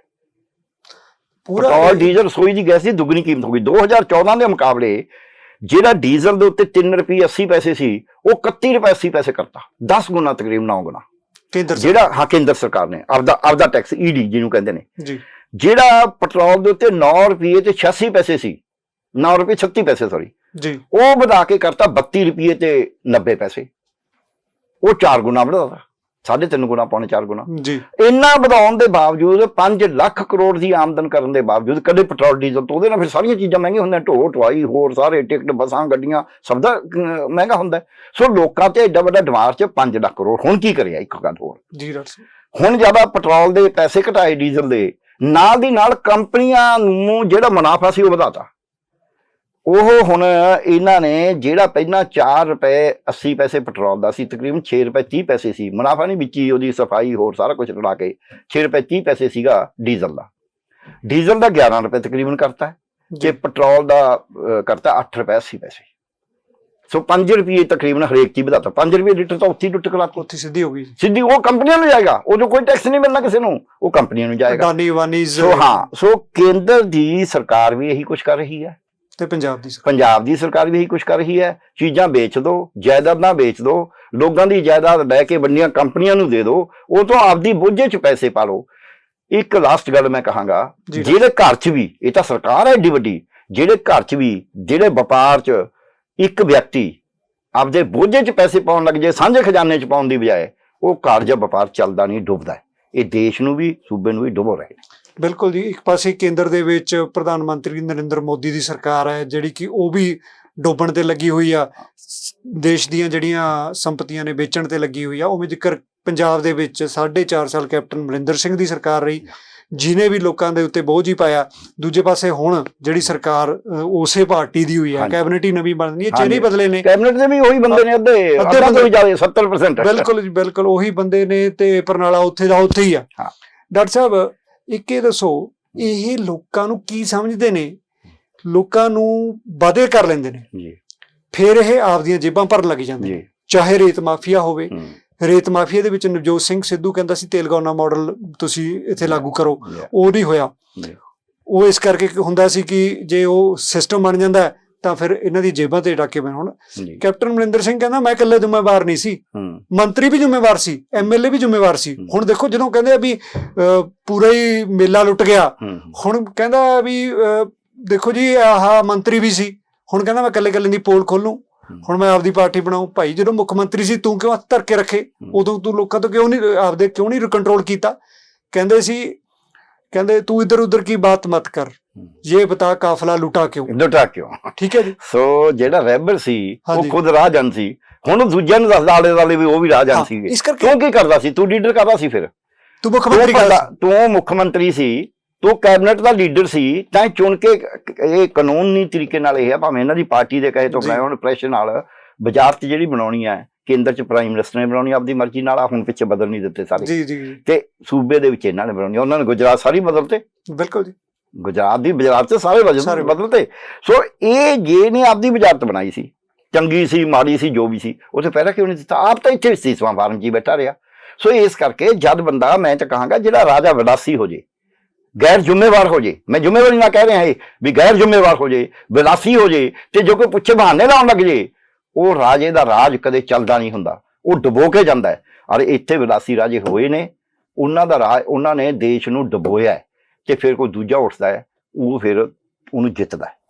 ਬਿਲਕੁਲ ਡਾਕਟਰ ਸਾਹਿਬ, ਲੋਕ ਇਹੀ ਤਾਂ ਪੁੱਛਣਾ ਚਾਹੁੰਦੇ ਆ ਵੀ ਕੈਪਟਨ ਅਮਰਿੰਦਰ ਸਿੰਘ ਸੀ, ਤੁਸੀਂ 4.5 ਸਾਲ ਤਾਂ ਆਪਦੇ ਸਿਸਮਾ ਹਾਊਸ ਚੋਂ ਨਹੀਂ ਨਿਕਲੇ, ਤੁਸੀਂ ਉਰਸਾ ਆਲਮ ਦੇ ਨਾਲ ਆਪਣੀ ਦੋਸਤਾਨਾ ਸੰਬੰਧਾਂ ਦੇ ਕਰਕੇ ਚਰਚਾ 'ਚ ਰਹਿੰਦੇ ਸੀ। ਕਦੇ ਤੁਹਾਡੀ ਵੀਡੀਓ ਲੀਕ ਹੁੰਦੀ ਸੀ ਕਿ ਜੀ ਸੀਤਾਫਲ, ਚੀਕੂ, ਹਨਾ, ਇਸ ਤਰ੍ਹਾਂ ਦੇ ਪੰਜਾਬੀਆਂ ਨੂੰ ਤੁਸੀਂ ਕਿਸ ਤਰ੍ਹਾਂ ਦੇ ਮੈਸੇਜ ਦੇਣਾ ਚਾਹੁੰਦੇ ਸੀ? ਪੰਜਾਬੀਆਂ ਨੇ ਤੁਹਾਡੇ ਤੇ ਭਰੋਸਾ ਕਰਕੇ ਤੁਹਾਨੂੰ ਇੰਨੀਆਂ ਸੀਟਾਂ ਦਿੱਤੀਆਂ, ਤੇ ਤੁਸੀਂ 4.5 ਸਾਲ ਉਹਨਾਂ ਨਾਲ ਵਿਸ਼ਵਾਸਘਾਤ ਕੀਤਾ। ਚਾਹੇ ਤੁਸੀਂ ਕਹਿੰਦੇ ਹੋ ਕਿ ਕਾਂਗਰਸ ਪਾਰਟੀ ਦੇ ਐਮਐਲਏ ਰੇਤਾ ਬਜਰੀ ਦਾ ਧੰਦਾ ਕਰਦੇ ਸੀ, ਸ਼ਰਾਬ ਮਾਫੀ ਦਾ ਧੰਦਾ ਕਰਦੇ ਸੀ, ਉਹਨਾਂ ਨੇ ਮੈਂ ਚੁੱਪ ਰਿਹਾ ਕਿ ਕਾਂਗਰਸ ਪਾਰਟੀ ਦੇ ਲੀਡਰ ਨੇ। ਫਿਰ ਜੇ ਭਾਈ ਤੂੰ ਚੁੱਪ ਲਿਆ, ਤੂੰ ਵੀ ਉਨਾ ਹੀ ਗੁਨਾਹਗਾਰ ਹੈ ਜਿੰਨੇ ਉਹ ਗੁਨਾਹਗਾਰ ਨੇ। ਅਸਲ 'ਚ ਕੀ ਹੈ ਮਾਨ ਸਈਆ ਜੀ, ਦੋ ਕੀ ਕਰਦੇ ਨੇ, ਇੱਕ ਟੀਮ ਹੈ ਜੀ, ਟੀਮ ਦੇ ਵਿੱਚ ਜਿਹੜਾ ਕੈਪਟਨ ਆਪਦੀ ਭੂਮਿਕਾ ਨਿਭਾਵੇ ਨਾ, ਉਹਦਾ ਕੰਮ ਹੁੰਦਾ ਸਭ ਨੂੰ ਇਕੱਠੇ ਰੱਖਣਾ, ਸਭ ਤੇ ਨਜ਼ਰ ਰੱਖਣਾ, ਸਭ ਤੇ ਡਿਸਿਪਲਿਨ ਰੱਖਣਾ, ਉਹ ਰੱਖੇ ਨਾ। ਪਿੱਛੋਂ ਕਹਿੰਦੇ ਸਾਰੇ ਖੇਡਦੇ ਸੀ ਜੀ, ਇਹ ਅਜੇ ਤਾਂ ਇੰਨਾ ਸ਼ੁਕਰ ਹੈ ਉਹਨੇ ਇਹ ਨਹੀਂ ਕਿਹਾ ਵੀ ਲੋਕ ਵੀ ਜ਼ਿੰਮੇਵਾਰ ਨੇ, ਆ ਕੇਂਦਰ ਜੀ ਕਹਿੰਦੇ ਲੋਕ ਵੀ ਜ਼ਿੰਮੇਵਾਰ ਨੇ, ਲੋਕ ਹੀ ਬੇਵਕੂਫ ਨੇ। ਅੱਜ ਕੀ ਹੋ ਰਿਹਾ ਜੇ ਆਪਾਂ ਦੇਖੀਏ, ਜਿਹੜਾ ਇਹ ਕਹਿੰਦਾ ਵੀ ਆਹ ਹੋ ਗਿਆ ਜੀ ਮੈਂ ਐਂ ਕਰਤਾ, 90,000 ਕਰੋੜ ਦਾ ਕਰਜ਼ਾ ਕਿਸਾਨਾਂ ਜੁਮੇ, ਇਹ 2 ਸਾਲ ਦੀ ਪੋਸਣਾ ਮਾਫ ਹੋ ਸਕਦਾ ਹੈ ਜੇ ਖਤਮ ਕਰ ਦੇਣਾ ਆਹ ਜਿਹੜਾ ਲੁੱਟ ਹੈ। ਇਦਾਂ ਹੀ ਮਜ਼ਦੂਰਾਂ ਜੁਮੇ ਕਰਜ਼ਾ ਹੈ, ਉਹ ਸਾਰੇ 10,000 12,000 ਕਰੋੜ ਦਾ ਹੈ, ਉਹ ਮਾਫ ਹੋ ਸਕਦਾ ਹੈ, ਕੋਈ ਔਖਾ ਕੰਮ ਨਹੀਂ ਹੈ। ਸਵਾਲ ਇਹ ਹੈ ਕਿ ਕੀ ਅਸੀਂ ਚੋਰ ਮੁਰੀਆਂ ਬੰਦ ਕਰਦੇ ਆ? ਲੋਕਾਂ ਨੂੰ ਇਹ ਪੁੱਛਣਾ ਪੈ ਗਿਆ ਇਹਨਾਂ ਨੂੰ। ਇਹ ਕਹਿੰਦੇ ਜੀ ਸਾਡੇ ਕੋਲ ਤਾਂ ਕਹਿੰਦੇ ਮੁੱਦਾ ਚਰਚਾ ਕਰਨ ਨੂੰ ਹੀ ਨਹੀਂ। ਮੈਂ ਤਾਂ ਕਹਿਣਾ ਇਹ ਆਪਾਂ ਜਿਹੜੀ ਸਰਕਾਰ ਉਹਨੂੰ ਕਹਿਣਾ ਹੀ ਹੁੰਦਾ ਹੈ ਜੀ, ਪਰ ਜਿਹੜੀ ਆਪੋਜੀਸ਼ਨ ਹੈ, ਆਪੋਜੀਸ਼ਨ ਦੇ ਐਮਐਲਏ ਸ਼ਾਮਲ ਸੀਗੇ। ਹੁਣ ਤਾਂ ਕਾਂਗਰਸ 'ਚ ਹੀ ਰਲ ਗਿਆ, ਪਹਿਲਾਂ ਉਹ ਆਪ ਪਾਰਟੀ ਦਾ ਸੀ, ਉਹ ਵੀ ਮਾਨਸਾਈਏ ਸੀ, ਤੁਹਾਡੇ ਮਾਨਸਾਈਏ ਸੀ ਨਾਲੇ ਜੀ। ਤੇ ਦੂਜਾ ਸੀਗਾ ਚੰਦੂ ਮਾਜਰੀਆ ਜੀ ਦਾ ਬੇਟਾ ਜੀ, ਉਹ ਵੀ ਐਮਐਲਏ ਸਨੌਰ ਵਾਲਾ। ਤੇ ਰੋਪੜ ਤੋਂ ਸੀ। ਤਿੰਨ ਇਹ ਸੀਗੇ ਆਪਣੇ ਜਿਹੜੇ ਇਹ ਕਾਂਗਰਸ ਦੇ ਸੁਖ ਸਰਕਾਰੀ ਜਿਹੜਾ ਹੁਣ ਮਿਨਿਸਟਰ ਬਣਿਆ ਹੋਇਆ। ਇਹਨਾਂ ਪੰਜਾਂ ਨੇ ਕਿਸਾਨਾਂ ਦੇ ਖੁਦਕਸ਼ੀਆਂ ਦੇ ਉੱਤੇ ਜੀ ਇੱਕ ਰਿਪੋਰਟ ਦਿੱਤੀ। ਉਹ ਰਿਪੋਰਟ ਇਹੀ ਜੀ ਹੈ ਜਿਹਨੂੰ ਐ ਲੱਗਦਾ ਵੀ ਇਹ ਤਾਂ ਪੰਜਾਬੀ ਹੈ ਹੀ ਨਹੀਂ ਬੰਦੇ, ਇਹਨਾਂ ਨੂੰ ਪਤਾ ਹੀ ਵੀ ਪੰਜਾਬ ਕਿਵੇਂ ਕੰਮ ਕਰਦਾ। ਸੋ ਇਹੋ ਜਿਹੀਆਂ ਰਿਪੋਰਟਾਂ ਜੇ ਤੁਸੀਂ ਲਿਖਣੀਆਂ ਨੇ, ਇਹਦਾ ਮਤਲਬ ਸਾਰਿਆਂ ਦਾ ਹੀ ਹਾਲ ਇਹ ਜਿਹਾ। ਜੇ ਤੁਸੀਂ ਤੁਹਾਨੂੰ ਖੁੱਲ੍ਹ ਦੇਤੀ ਵੀ ਤੁਸੀਂ ਪੂਰਾ ਜਾ ਕੇ ਗੱਲਬਾਤ ਕਰਕੇ ਇੱਧਰ ਉੱਧਰ ਕਰਕੇ ਰਿਪੋਰਟ ਲਿਖੋ, ਉਹ ਰਿਪੋਰਟ ਤੁਸੀਂ ਸਵਾਹ ਵਰਗੀ ਲਿਖਦੇ ਹੋ, ਇਹਦਾ ਮਤਲਬ ਤੁਹਾਨੂੰ ਤੁਸੀਂ ਅਸੈਂਬਲੀ ਸਵਾਲ ਕਿਹੋ ਜਿਹੇ ਕਰੋਗੇ? ਇੱਥੇ ਤਾਂ ਤੁਹਾਨੂੰ ਖੁੱਲ੍ਹ ਸੀ, ਜੇ ਅਸੈਂਬਲੀ ਤਾਂ ਫਿਰ ਕੋਈ ਕਹਿ ਸਕਦਾ ਜੀ ਮੇਰੀ ਪਾਰਟੀ ਨੇ ਐਂ ਕਹਿਤਾ ਫਲਾਣਾ ਕਹਿਤਾ, ਉੱਥੇ ਟਾਈਮ ਨਹੀਂ ਸੀ, ਇੱਥੇ ਤਾਂ ਖੁੱਲ੍ਹਾ ਟਾਈਮ ਸੀ। ਜੇ ਉਹ ਰਿਪੋਰਟ ਤੁਸੀਂ ਗਲਤ ਲਿਖੀ, ਉਹਦੇ ਚ ਪਤਾ ਕੀ ਲਿਖਿਆ? ਮੈਂ ਹੈਰਾਨ ਆ ਇਸ ਗੱਲ ਦੇ ਉੱਤੇ। ਕਹਿੰਦੇ ਜੀ ਕਿਸਾਨਾਂ ਦੀ ਆਮਦਨ, ਪਹਿਲੀ ਗੱਲ ਤਾਂ ਕਹਿੰਦੇ ਕਿਸਾਨ ਨਾ ਵੱਡੀਆਂ ਵੱਡੀਆਂ ਕੋਠੀਆਂ ਪਾ ਲੈਂਦੇ ਨੇ, ਤਾਂ ਕਰਕੇ ਕਰਜ਼ਾਈ ਨੇ। ਅਸੀਂ ਮਾਨਸਾ ਚ, ਬਠਿੰਡੇ ਚ, ਬਰਨਾਲੇ ਚ, ਮੋਗੇ ਚ, ਸੰਗਰੂਰ ਚ, ਪਟਿਆਲੇ ਚ, ਹੁਸ਼ਿਆਰਪੁਰ ਚ ਜਾ ਕੇ ਜਿਨ੍ਹਾਂ ਕਿਸਾਨਾਂ ਦੀ ਖੁਦਕਸ਼ੀਆਂ ਹੋਈਆਂ ਉਹਨਾਂ ਦੇ ਘਰਾਂ ਚ ਗਿਆ, ਜਿੰਨੇ ਕਿਸਾਨ ਬੀਬੀਆਂ ਇਕੱਠੀਆਂ ਹੋਈਆਂ ਨੇ ਅੱਜ ਤੱਕ, ਉਹਨਾਂ ਚੋਂ ਸਿਰਫ ਇੱਕ ਬੰਦਾ ਸਾਨੂੰ ਲੱਭਿਆ ਜਿਹਦੇ ਜਿਵੇਂ 11 ਲੱਖ ਕਰਜ਼ਾ ਸੀ। ਬਾਕੀ ਕਿਸੇ ਵਿੱਚ 5 ਲੱਖ ਹੈ, ਕਿਸੇ ਵਿੱਚ 3 ਲੱਖ ਹੈ, ਕਿਸੇ ਵਿੱਚ 6 ਲੱਖ। ਜੀ ਡਾਕਟਰ ਸਾਹਿਬ, ਇਹ ਕਹਿੰਦੇ ਕੋਠੀਆਂ ਪਾ ਲੈਂਦੇ 5-6 ਲੱਖ ਚ। ਕਿਹੜੀ ਇੱਥੇ 2.5 ਕਰੋੜ ਦੇ ਫਲੈਟ ਨੇ ਚੰਡੀਗੜ੍ਹ ਚ ਜਿਹੜੇ ਖਰੀਦਦੇ ਨੇ ਆ ਕੇ, ਇਹ ਕਹਿੰਦੇ ਕੋਠੀਆਂ ਪਾ ਲੈਂਦੇ ਨੇ। ਦੂਜਾ ਇਹ ਕਹਿੰਦੇ ਜੀ, ਕਹਿੰਦੇ ਜੇ ਨਾ ਮੱਖੀਆਂ, ਮਖਿਆਲ ਦੀਆਂ ਮੱਖੀਆਂ, ਸ਼ਹਿਦ ਦੀਆਂ ਮੱਖੀਆਂ ਦਾ ਖਾਲੀ ਖੋਖਾ ਜਿਹੜਾ, ਉਹਦੇ ਵਿੱਚ ਜੇ ਸੁੰਘੀਏ ਤਾਂ ਜ਼ੁਕਾਮ ਠੀਕ ਹੋ ਜਾਂਦਾ ਹੈ। ਕਹਿੰਦਾ ਜੇ ਕਿਸਾਨ 5 ਖੋਖੇ ਰੱਖ ਲੈਣ ਤੇ ਲੋਕ ਉੱਥੇ ਆ ਕੇ ਜ਼ੁਕਾਮ ਵਾਲੇ ਸੁੰਘਣ ਆਉਣਗੇ, ਉਹਨਾਂ ਤੋਂ 500 ਰੁਪਇਆ ਲੈ ਲੈਣ ਤਾਂ 2500। ਉਹਨੂੰ ਪੁੱਛੋ 500 ਰੁਪਏ ਤਾਂ ਡਾਕਟਰ ਨੂੰ ਨਹੀਂ ਦਿੰਦੇ ਯਾਰ ਜ਼ੁਕਾਮ ਦੀ ਦਵਾਈ ਦਾ, ਖੋਖੇ ਦੇ ਸੁੰਘਣ ਵਾਸਤੇ ਕਿਉਂ ਦੇ? ਫਿਰ ਕਹਿੰਦੇ ਮੱਖੀਆਂ ਜਿਹੜੀਆਂ ਸ਼ਹਿਦ ਦੀਆਂ ਨੇ ਉਹ ਭੇਣ ਭਰਾਉਂਦੀਆਂ ਨੇ, ਉਹ ਸੰਗੀਤ ਪੈਦਾ ਕਰਦੀਆਂ ਨੇ। ਜੇ 5 ਖੋਖੇ ਮੱਖੀਆਂ ਵਾਲੇ ਰੱਖ ਲੈਣ ਫਿਰ ਬੱਚੇ ਸੁਣਨ ਆਉਣਗੇ, ਉਹਨਾਂ ਨੂੰ ਬਜ਼ੁਰਗ ਸੁਣਨ ਆਉਣਗੇ। ਰਿਪੋਰਟ ਚ ਲਿਖਿਆ ਜੀ। ਹਾਂ, ਰਿਪੋਰਟ ਚ ਵਿਧਾਨ ਸਭਾ ਦੀ ਕਮੇਟੀ ਵੱਲੋਂ। ਤੇ 500 ਰੁਪਏ ਉਹਨਾਂ ਤੋਂ ਲੈ ਲੈਣ, 2500 ਦੀ ਉਹਦੀ ਆਮਦਨ ਹੋ ਗਈ। ਫਿਰ ਕਹਿੰਦੇ ਜੈਕ ਫਰੂਟ ਲਾ ਲੈਣ। ਮੈਂ ਤਾਂ ਅੱਜ ਤੱਕ ਜੈਕ ਫਰੂਟ ਦੇਖਿਆ, ਪੰਜਾਬੀਆਂ ਨੂੰ ਤਾਂ ਕਿਸੇ ਨੂੰ ਸਮਝ ਨਹੀਂ ਆਉਂਦੀ। ਜੈਕ ਫਰੂਟ ਲਾ ਲੈਣ। ਇਹ ਤੋਂ ਪਤਾ ਲੱਗਦਾ ਵੀ ਇਹਨਾਂ ਨੇ ਰਿਪੋਰਟ ਕਿਹੋ ਜਿਹੀ ਲਿਖੀ ਹੈ। ਇਹੀ ਜੀ ਸਵਾਹ ਵਰਗੀ ਰਿਪੋਰਟ ਮੈਂ ਕਹਿੰਦਾ ਮੈਂ ਅੱਜ ਤੱਕ ਨਹੀਂ ਪੜ੍ਹੀ ਜਿੰਨੀ ਇੰਨੀ ਮਾੜੀ ਰਿਪੋਰਟ 5 ਐਮਐਲਏ ਨੇ ਲਿਖੀ ਹੈ। ਡਾਕਟਰ ਸਾਹਿਬ, ਇੱਕ ਤੇ ਸਿਸਮਾ ਮਹਿਲ ਚ ਤਾਂ ਨਹੀਂ ਬੈਠ ਕੇ ਲਿਖੀ? ਇਹ ਨਹੀਂ ਮੈਨੂੰ ਪਤਾ, ਸਾਰੀਆਂ ਪਾਰਟੀਆਂ ਦੀ ਸੀ। ਫਿਰ ਇਹਦਾ ਮਤਲਬ ਸਾਰੀਆਂ ਪਾਰਟੀਆਂ ਸਿਸਮਾ ਜਾਂਦੀਆਂ ਸੀ, ਇਹਦਾ ਮਤਲਬ ਕਿਉਂਕਿ ਜੇ ਸਾਰੀਆਂ ਪਾਰਟੀਆਂ ਦੇ ਨੁਮਾਇੰਦੇ ਨੇ। ਸੋ ਇਸ ਕਰਕੇ ਇਹੋ ਜਿਹੀਆਂ ਰਿਪੋਰਟਾਂ, ਮੈਨੂੰ ਇੱਕ ਜੱਜ ਸਾਹਿਬ ਨੇ ਕਿਹਾ, ਮੈਂ ਜਦ ਕਿਹਾ ਉਹਨਾਂ ਨੂੰ, ਮੈਂ ਕਿਹਾ ਜੀ ਏਦਾਂ ਦੀ ਹੈ, ਕਹਿੰਦੇ ਸੱਚੀ ਮੁੱਚੀ ਏਦਾਂ ਦੀ ਹੈ? ਮੈਂ ਜੀ ਮੈਂ ਤੁਹਾਨੂੰ ਕਾਪੀ ਭੇਜ ਦਿੰਦਾ। ਮੈਂ ਭੇਜਦੀ, ਉਹ ਕੱਟ ਕੇ ਵਿੱਚੋਂ ਇੰਨਾ ਵਿਆਹ ਪਈ। ਸਾਡੇ ਇੰਨਾ ਬੁਰਾ ਹਾਲ ਹੈ, ਸਾਡੇ ਲੋਕਾਂ ਨੂੰ ਇਹ ਸਵਾਲ ਕਰਨੇ ਪੈਣਗੇ। ਆਪਾਂ ਆਪਣੀ ਗੱਲ ਨੂੰ ਵਾਈਂਡ ਅਪ ਕਰੀਏ। ਸਾਡੇ ਲੋਕਾਂ ਨੂੰ ਇਹ ਸਵਾਲ ਕਰਨੇ ਪੈਣਗੇ ਕਿ ਤੁਸੀਂ ਦੱਸੋ ਬਜਟ ਦਾ ਕਿਵੇਂ ਪ੍ਰਬੰਧ ਕਰੋਗੇ, ਪੈਸੇ ਦੀ ਚੋਰੀ ਰੋਕੋਗੇ ਕਿਵੇਂ? ਬਿਲਕੁਲ। ਤੁਸੀਂ ਮਾਫੀਆ ਰਾਜ ਕਿਵੇਂ ਰੋਕੋਗੇ? ਤੁਸੀਂ ਕੇਂਦਰ ਜਿਹੜਾ ਤੁਹਾਡਾ ਹਿੱਸਾ ਨਹੀਂ ਦੇ ਰਿਹਾ ਉਹਦੇ ਨਾਲ ਅੱਖ ਚੱਕ ਪਾ ਕੇ ਕਿ ਆਹ ਜਿਹੜੇ ਰੂਲ ਨੇ, ਜਿਹੜੇ ਸਾਡੇ ਆ, ਚਾਹੇ BSF ਲਾਤੀ, ਚਾਹੇ ਸਾਡਾ ਪੰਜਾਬੀ ਦਾ ਮਸਲਾ ਹੈ, ਚਾਹੇ ਸਾਡੇ ਟੈਕਸਾਂ ਦਾ ਹਿੱਸਾ ਲੈਣ ਦਾ ਮਸਲਾ ਹੈ, ਚਾਹੇ ਜਿਹੜੇ ਵੀ ਸਾਡੇ ਮਸਲੇ ਨੇ ਕੇਂਦਰ ਨਾਲ, ਚਾਹੇ ਤੁਸੀਂ ਇੱਥੇ UAPA ਲਾ ਦਿੰਦੇ ਹੋ ਆ ਕੇ, ਇਹਨੂੰ ਬੰਦ ਕਰੋਗੇ ਤੁਸੀਂ। ਸੰਵਿਧਾਨ ਦੇ ਵਿੱਚ ਸਾਡੇ ਜਿਹੜੇ ਹੱਕ ਨੇ ਉਹ ਅਸੀਂ ਲੈ ਕੇ ਰਹਾਂਗੇ। ਜਿੰਨਾ ਚਿਰ ਸੰਵਿਧਾਨਕ ਹੱਕਾਂ ਦੀ ਗੱਲ ਨਹੀਂ ਕਰਦੇ, ਫੈਡਰਲਿਜ਼ਮ ਦੀ ਗੱਲ ਨਹੀਂ ਕਰਦੇ, ਲੋਕ ਸਵਾਲ ਨਹੀਂ ਕਰਦੇ, ਜਿਹੜਾ ਟੈਕਸ ਰੈਵਨਿਊ ਲੀਕ ਹੋ ਰਿਹਾ ਉਹਦੀ ਗੱਲ ਨਹੀਂ ਕਰਦੇ, ਮਾਫੀਆ ਰਾਜ ਨੂੰ ਰੋਕਣ ਦੀ ਗੱਲ ਨਹੀਂ ਕਰਦੇ, ਲੋਕਾਂ ਨੂੰ ਰੁਜ਼ਗਾਰ ਦੇਣ ਦੀ ਗੱਲ ਨਹੀਂ ਕਰਦੇ। ਇਹਦੇ ਉੱਤੇ ਰੋਡ ਮੈਪ ਬਣਾ ਕੇ ਦਿਓ, ਇਹ ਤੇ ਪੂਰਾ ਖਾਕਾ ਬਣਾਓ, ਨਕਸ਼ਾ ਬਣਾਓ ਵੀ ਐਂ ਕਰਾਂਗੇ, ਤਾਂ ਕਿ ਤੁਹਾਨੂੰ ਵੀ ਦਿਮਾਗ ਨਾਲ ਸੋਚਣਾ ਪਵੇ ਵੀ ਐਂ ਕਰਾਂਗੇ।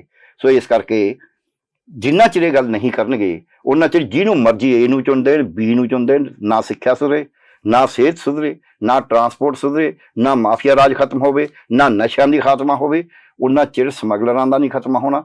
ਹਾਂ, ਇਹ ਜ਼ਰੂਰ ਕਹੀ ਜਾਣਗੇ ਤੂੰ ਮਾੜਾ, ਤੂੰ ਮਾੜਾ, ਤੂੰ ਮਾੜਾ, ਤੂੰ ਮਾੜਾ। ਉਹ ਡਰੋਨ ਆ ਗਏ, ਉਹ ਆਪਣਾ ਟਿਫਨ ਬੰਬ ਆ ਗਏ, 2 ਬੰਦਿਆਂ ਨੂੰ ਮਰਵਾ ਦੇਣਗੇ। ਮੈਂ ਜ਼ਿੰਮੇਵਾਰੀ ਨਾਲ ਕਹਿਣ ਨੂੰ ਤਿਆਰ ਹਾਂ, ਸਿਆਸਤਦਾਨ ਖੁਦ ਉਹਨਾਂ 'ਚ ਸ਼ਾਮਲ ਹੁੰਦੇ ਨੇ ਕਿਤੇ ਨਾ ਕਿਤੇ, ਚਾਹੇ ਸਿੱਧੇ ਨਾ ਹੋਣ, ਟੇਢੇ ਤਰੀਕੇ ਨਾਲ ਉਹਨਾਂ ਦੀ ਸਹਿਮਤੀ ਹੁੰਦੀ ਹੈ ਵੀ ਚੱਕਦੇ ਫੱਟੇ। ਬਿਲਕੁਲ ਡਾਕਟਰ ਸਾਹਿਬ, ਜਿਵੇਂ ਕਿ ਕੈਪਟਨ ਅਮਰਿੰਦਰ ਸਿੰਘ ਕੁਰਸੀ ਤੋਂ ਉਤਰਨ ਤੋਂ ਬਾਅਦ, ਡਿੱਗਣ ਤੋਂ ਬਾਅਦ ਹੀ ਕਹਿ ਲਈਏ, ਮਤਲਬ ਉਹ ਕਹਿ ਰਹੇ ਨੇ ਕਿ ਪੰਜਾਬ ਦੀ ਸੁਰੱਖਿਆ ਨੂੰ ਬਹੁਤ ਵੱਡਾ ਖਤਰਾ ਹੈ। ਪੰਜਾਬ ਦੇ ਵਿੱਚ ਇਹ ਜਿਹੜੇ ਹੋਣ ਵਾਲਾ ਗ੍ਰਹਿ ਮੰਤਰੀ ਹੈ ਸੁਖਜਿੰਦਰ ਰੰਧਾਵਾ, ਇਹ ਨਹੀਂ ਸਾਂਭ ਸਕਦਾ। ਪੰਜਾਬ ਦੇ ਵਿੱਚ ਕਿਸੇ ਵੀ ਵੇਲੇ ਕੋਈ ਵੱਡਾ ਹੋ ਸਕਦਾ, ਡਰੋਨ ਆ ਰਹੇ ਨੇ ਪਾਕਿਸਤਾਨ ਤੋਂ, ਆ ਰਿਹਾ। ਪਰ ਭਾਈ ਜਦੋਂ ਗ੍ਰਹਿ ਮੰਤਰੀ ਦਾ ਮਹਿਕਮਾ ਤੁਹਾਡੇ ਕੋਲ ਸੀ, ਤੁਸੀਂ ਕੀ ਕੀਤਾ? ਤੁਸੀਂ ਉਦੋਂ ਵੀ ਡਰਾਉਣ ਆਉਂਦੇ ਸੀ, ਉਦੋਂ ਵੀ ਉਹ ਗੱਲ ਕਹਿੰਦੇ ਸੀ। ਡਾਕਟਰ ਸਾਹਿਬ, ਇੱਕ ਜਿਹੜਾ ਸਵਾਲ ਇਹ ਹੈ ਵੀ ਚੋਣਾਂ ਦਾ ਮੌਸਮ ਆ ਗਿਆ, ਜੀ ਜਿਹੜੇ ਮੌਸਮੀ ਕੁੱਕੜ ਨੇ ਉਹ ਤਾਂ ਟਪੂਸੀਆਂ ਮਾਰਨ ਲੱਗ ਗਏ, ਆਪਾਂ ਦੇਖਦੇ ਹਾਂ। ਲੋਕਾਂ ਦਾ ਜਿਹੜਾ ਭਰੋਸਾ ਹੈ ਉਹ ਚਕਨਾਚੂਰ ਹੋ ਰਿਹਾ ਹੈ। ਹੁਣ 4.5 ਸਾਲ, ਪੌਣੇ 5 ਸਾਲ ਹੀ ਖਜ਼ਾਨਾ ਖਾਲੀ ਰਿਹਾ, ਹੈ ਨਹੀਂ ਕੁਝ ਕਰਨ ਨੂੰ। ਹੁਣ ਜਦੋਂ ਰਹਿ ਗਏ 2 ਮਹੀਨੇ, ਉਦੋਂ ਕਹਿੰਦੇ ਲਟਾ ਦਿਓ।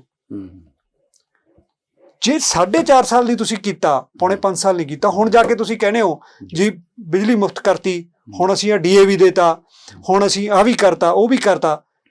ਕੀ ਇਹ ਜਿਹੜਾ ਨੀਤੀ ਆ ਇਹ ਠੀਕ ਹੈ? ਉਸੇ ਪਾਰਟੀ ਦੀ ਸਰਕਾਰ ਹੋਵੇ, ਕਾਂਗਰਸ ਪਾਰਟੀ। ਮੈਂ ਥੋੜੀ ਗੱਲ ਟੋਕਨ ਲੱਗਿਆ, ਇਹ ਸਾਰੀ ਗੱਲ ਤਾਂ ਇਹੀ ਕੁਝ ਕਰਦਿਆਂ ਨੇ। ਕੈਪਟਨ ਅਮਰਿੰਦਰ ਸਿੰਘ ਨੇ ਇੱਕ ਹੁੰਦੀ ਹੈ ਕਮਿਊਟੇਸ਼ਨ ਪੈਨਸ਼ਨ, ਪਹਿਲਾਂ ਉਹ ਘਟਾਤੀ ਜਿੱਦਾਂ 2007 ਦੀਆਂ ਚੋਣਾਂ ਹੋਣੀਆਂ ਸੀ, ਅਕਤੂਬਰ ਕੇ ਨਵੰਬਰ 2006 ਚ ਉਹ ਕਰਤਾ ਵੀ ਚੰਗਾ, ਹੁਣ 19 ਦੇ ਦੋ ਪੁਰਾਣੀ।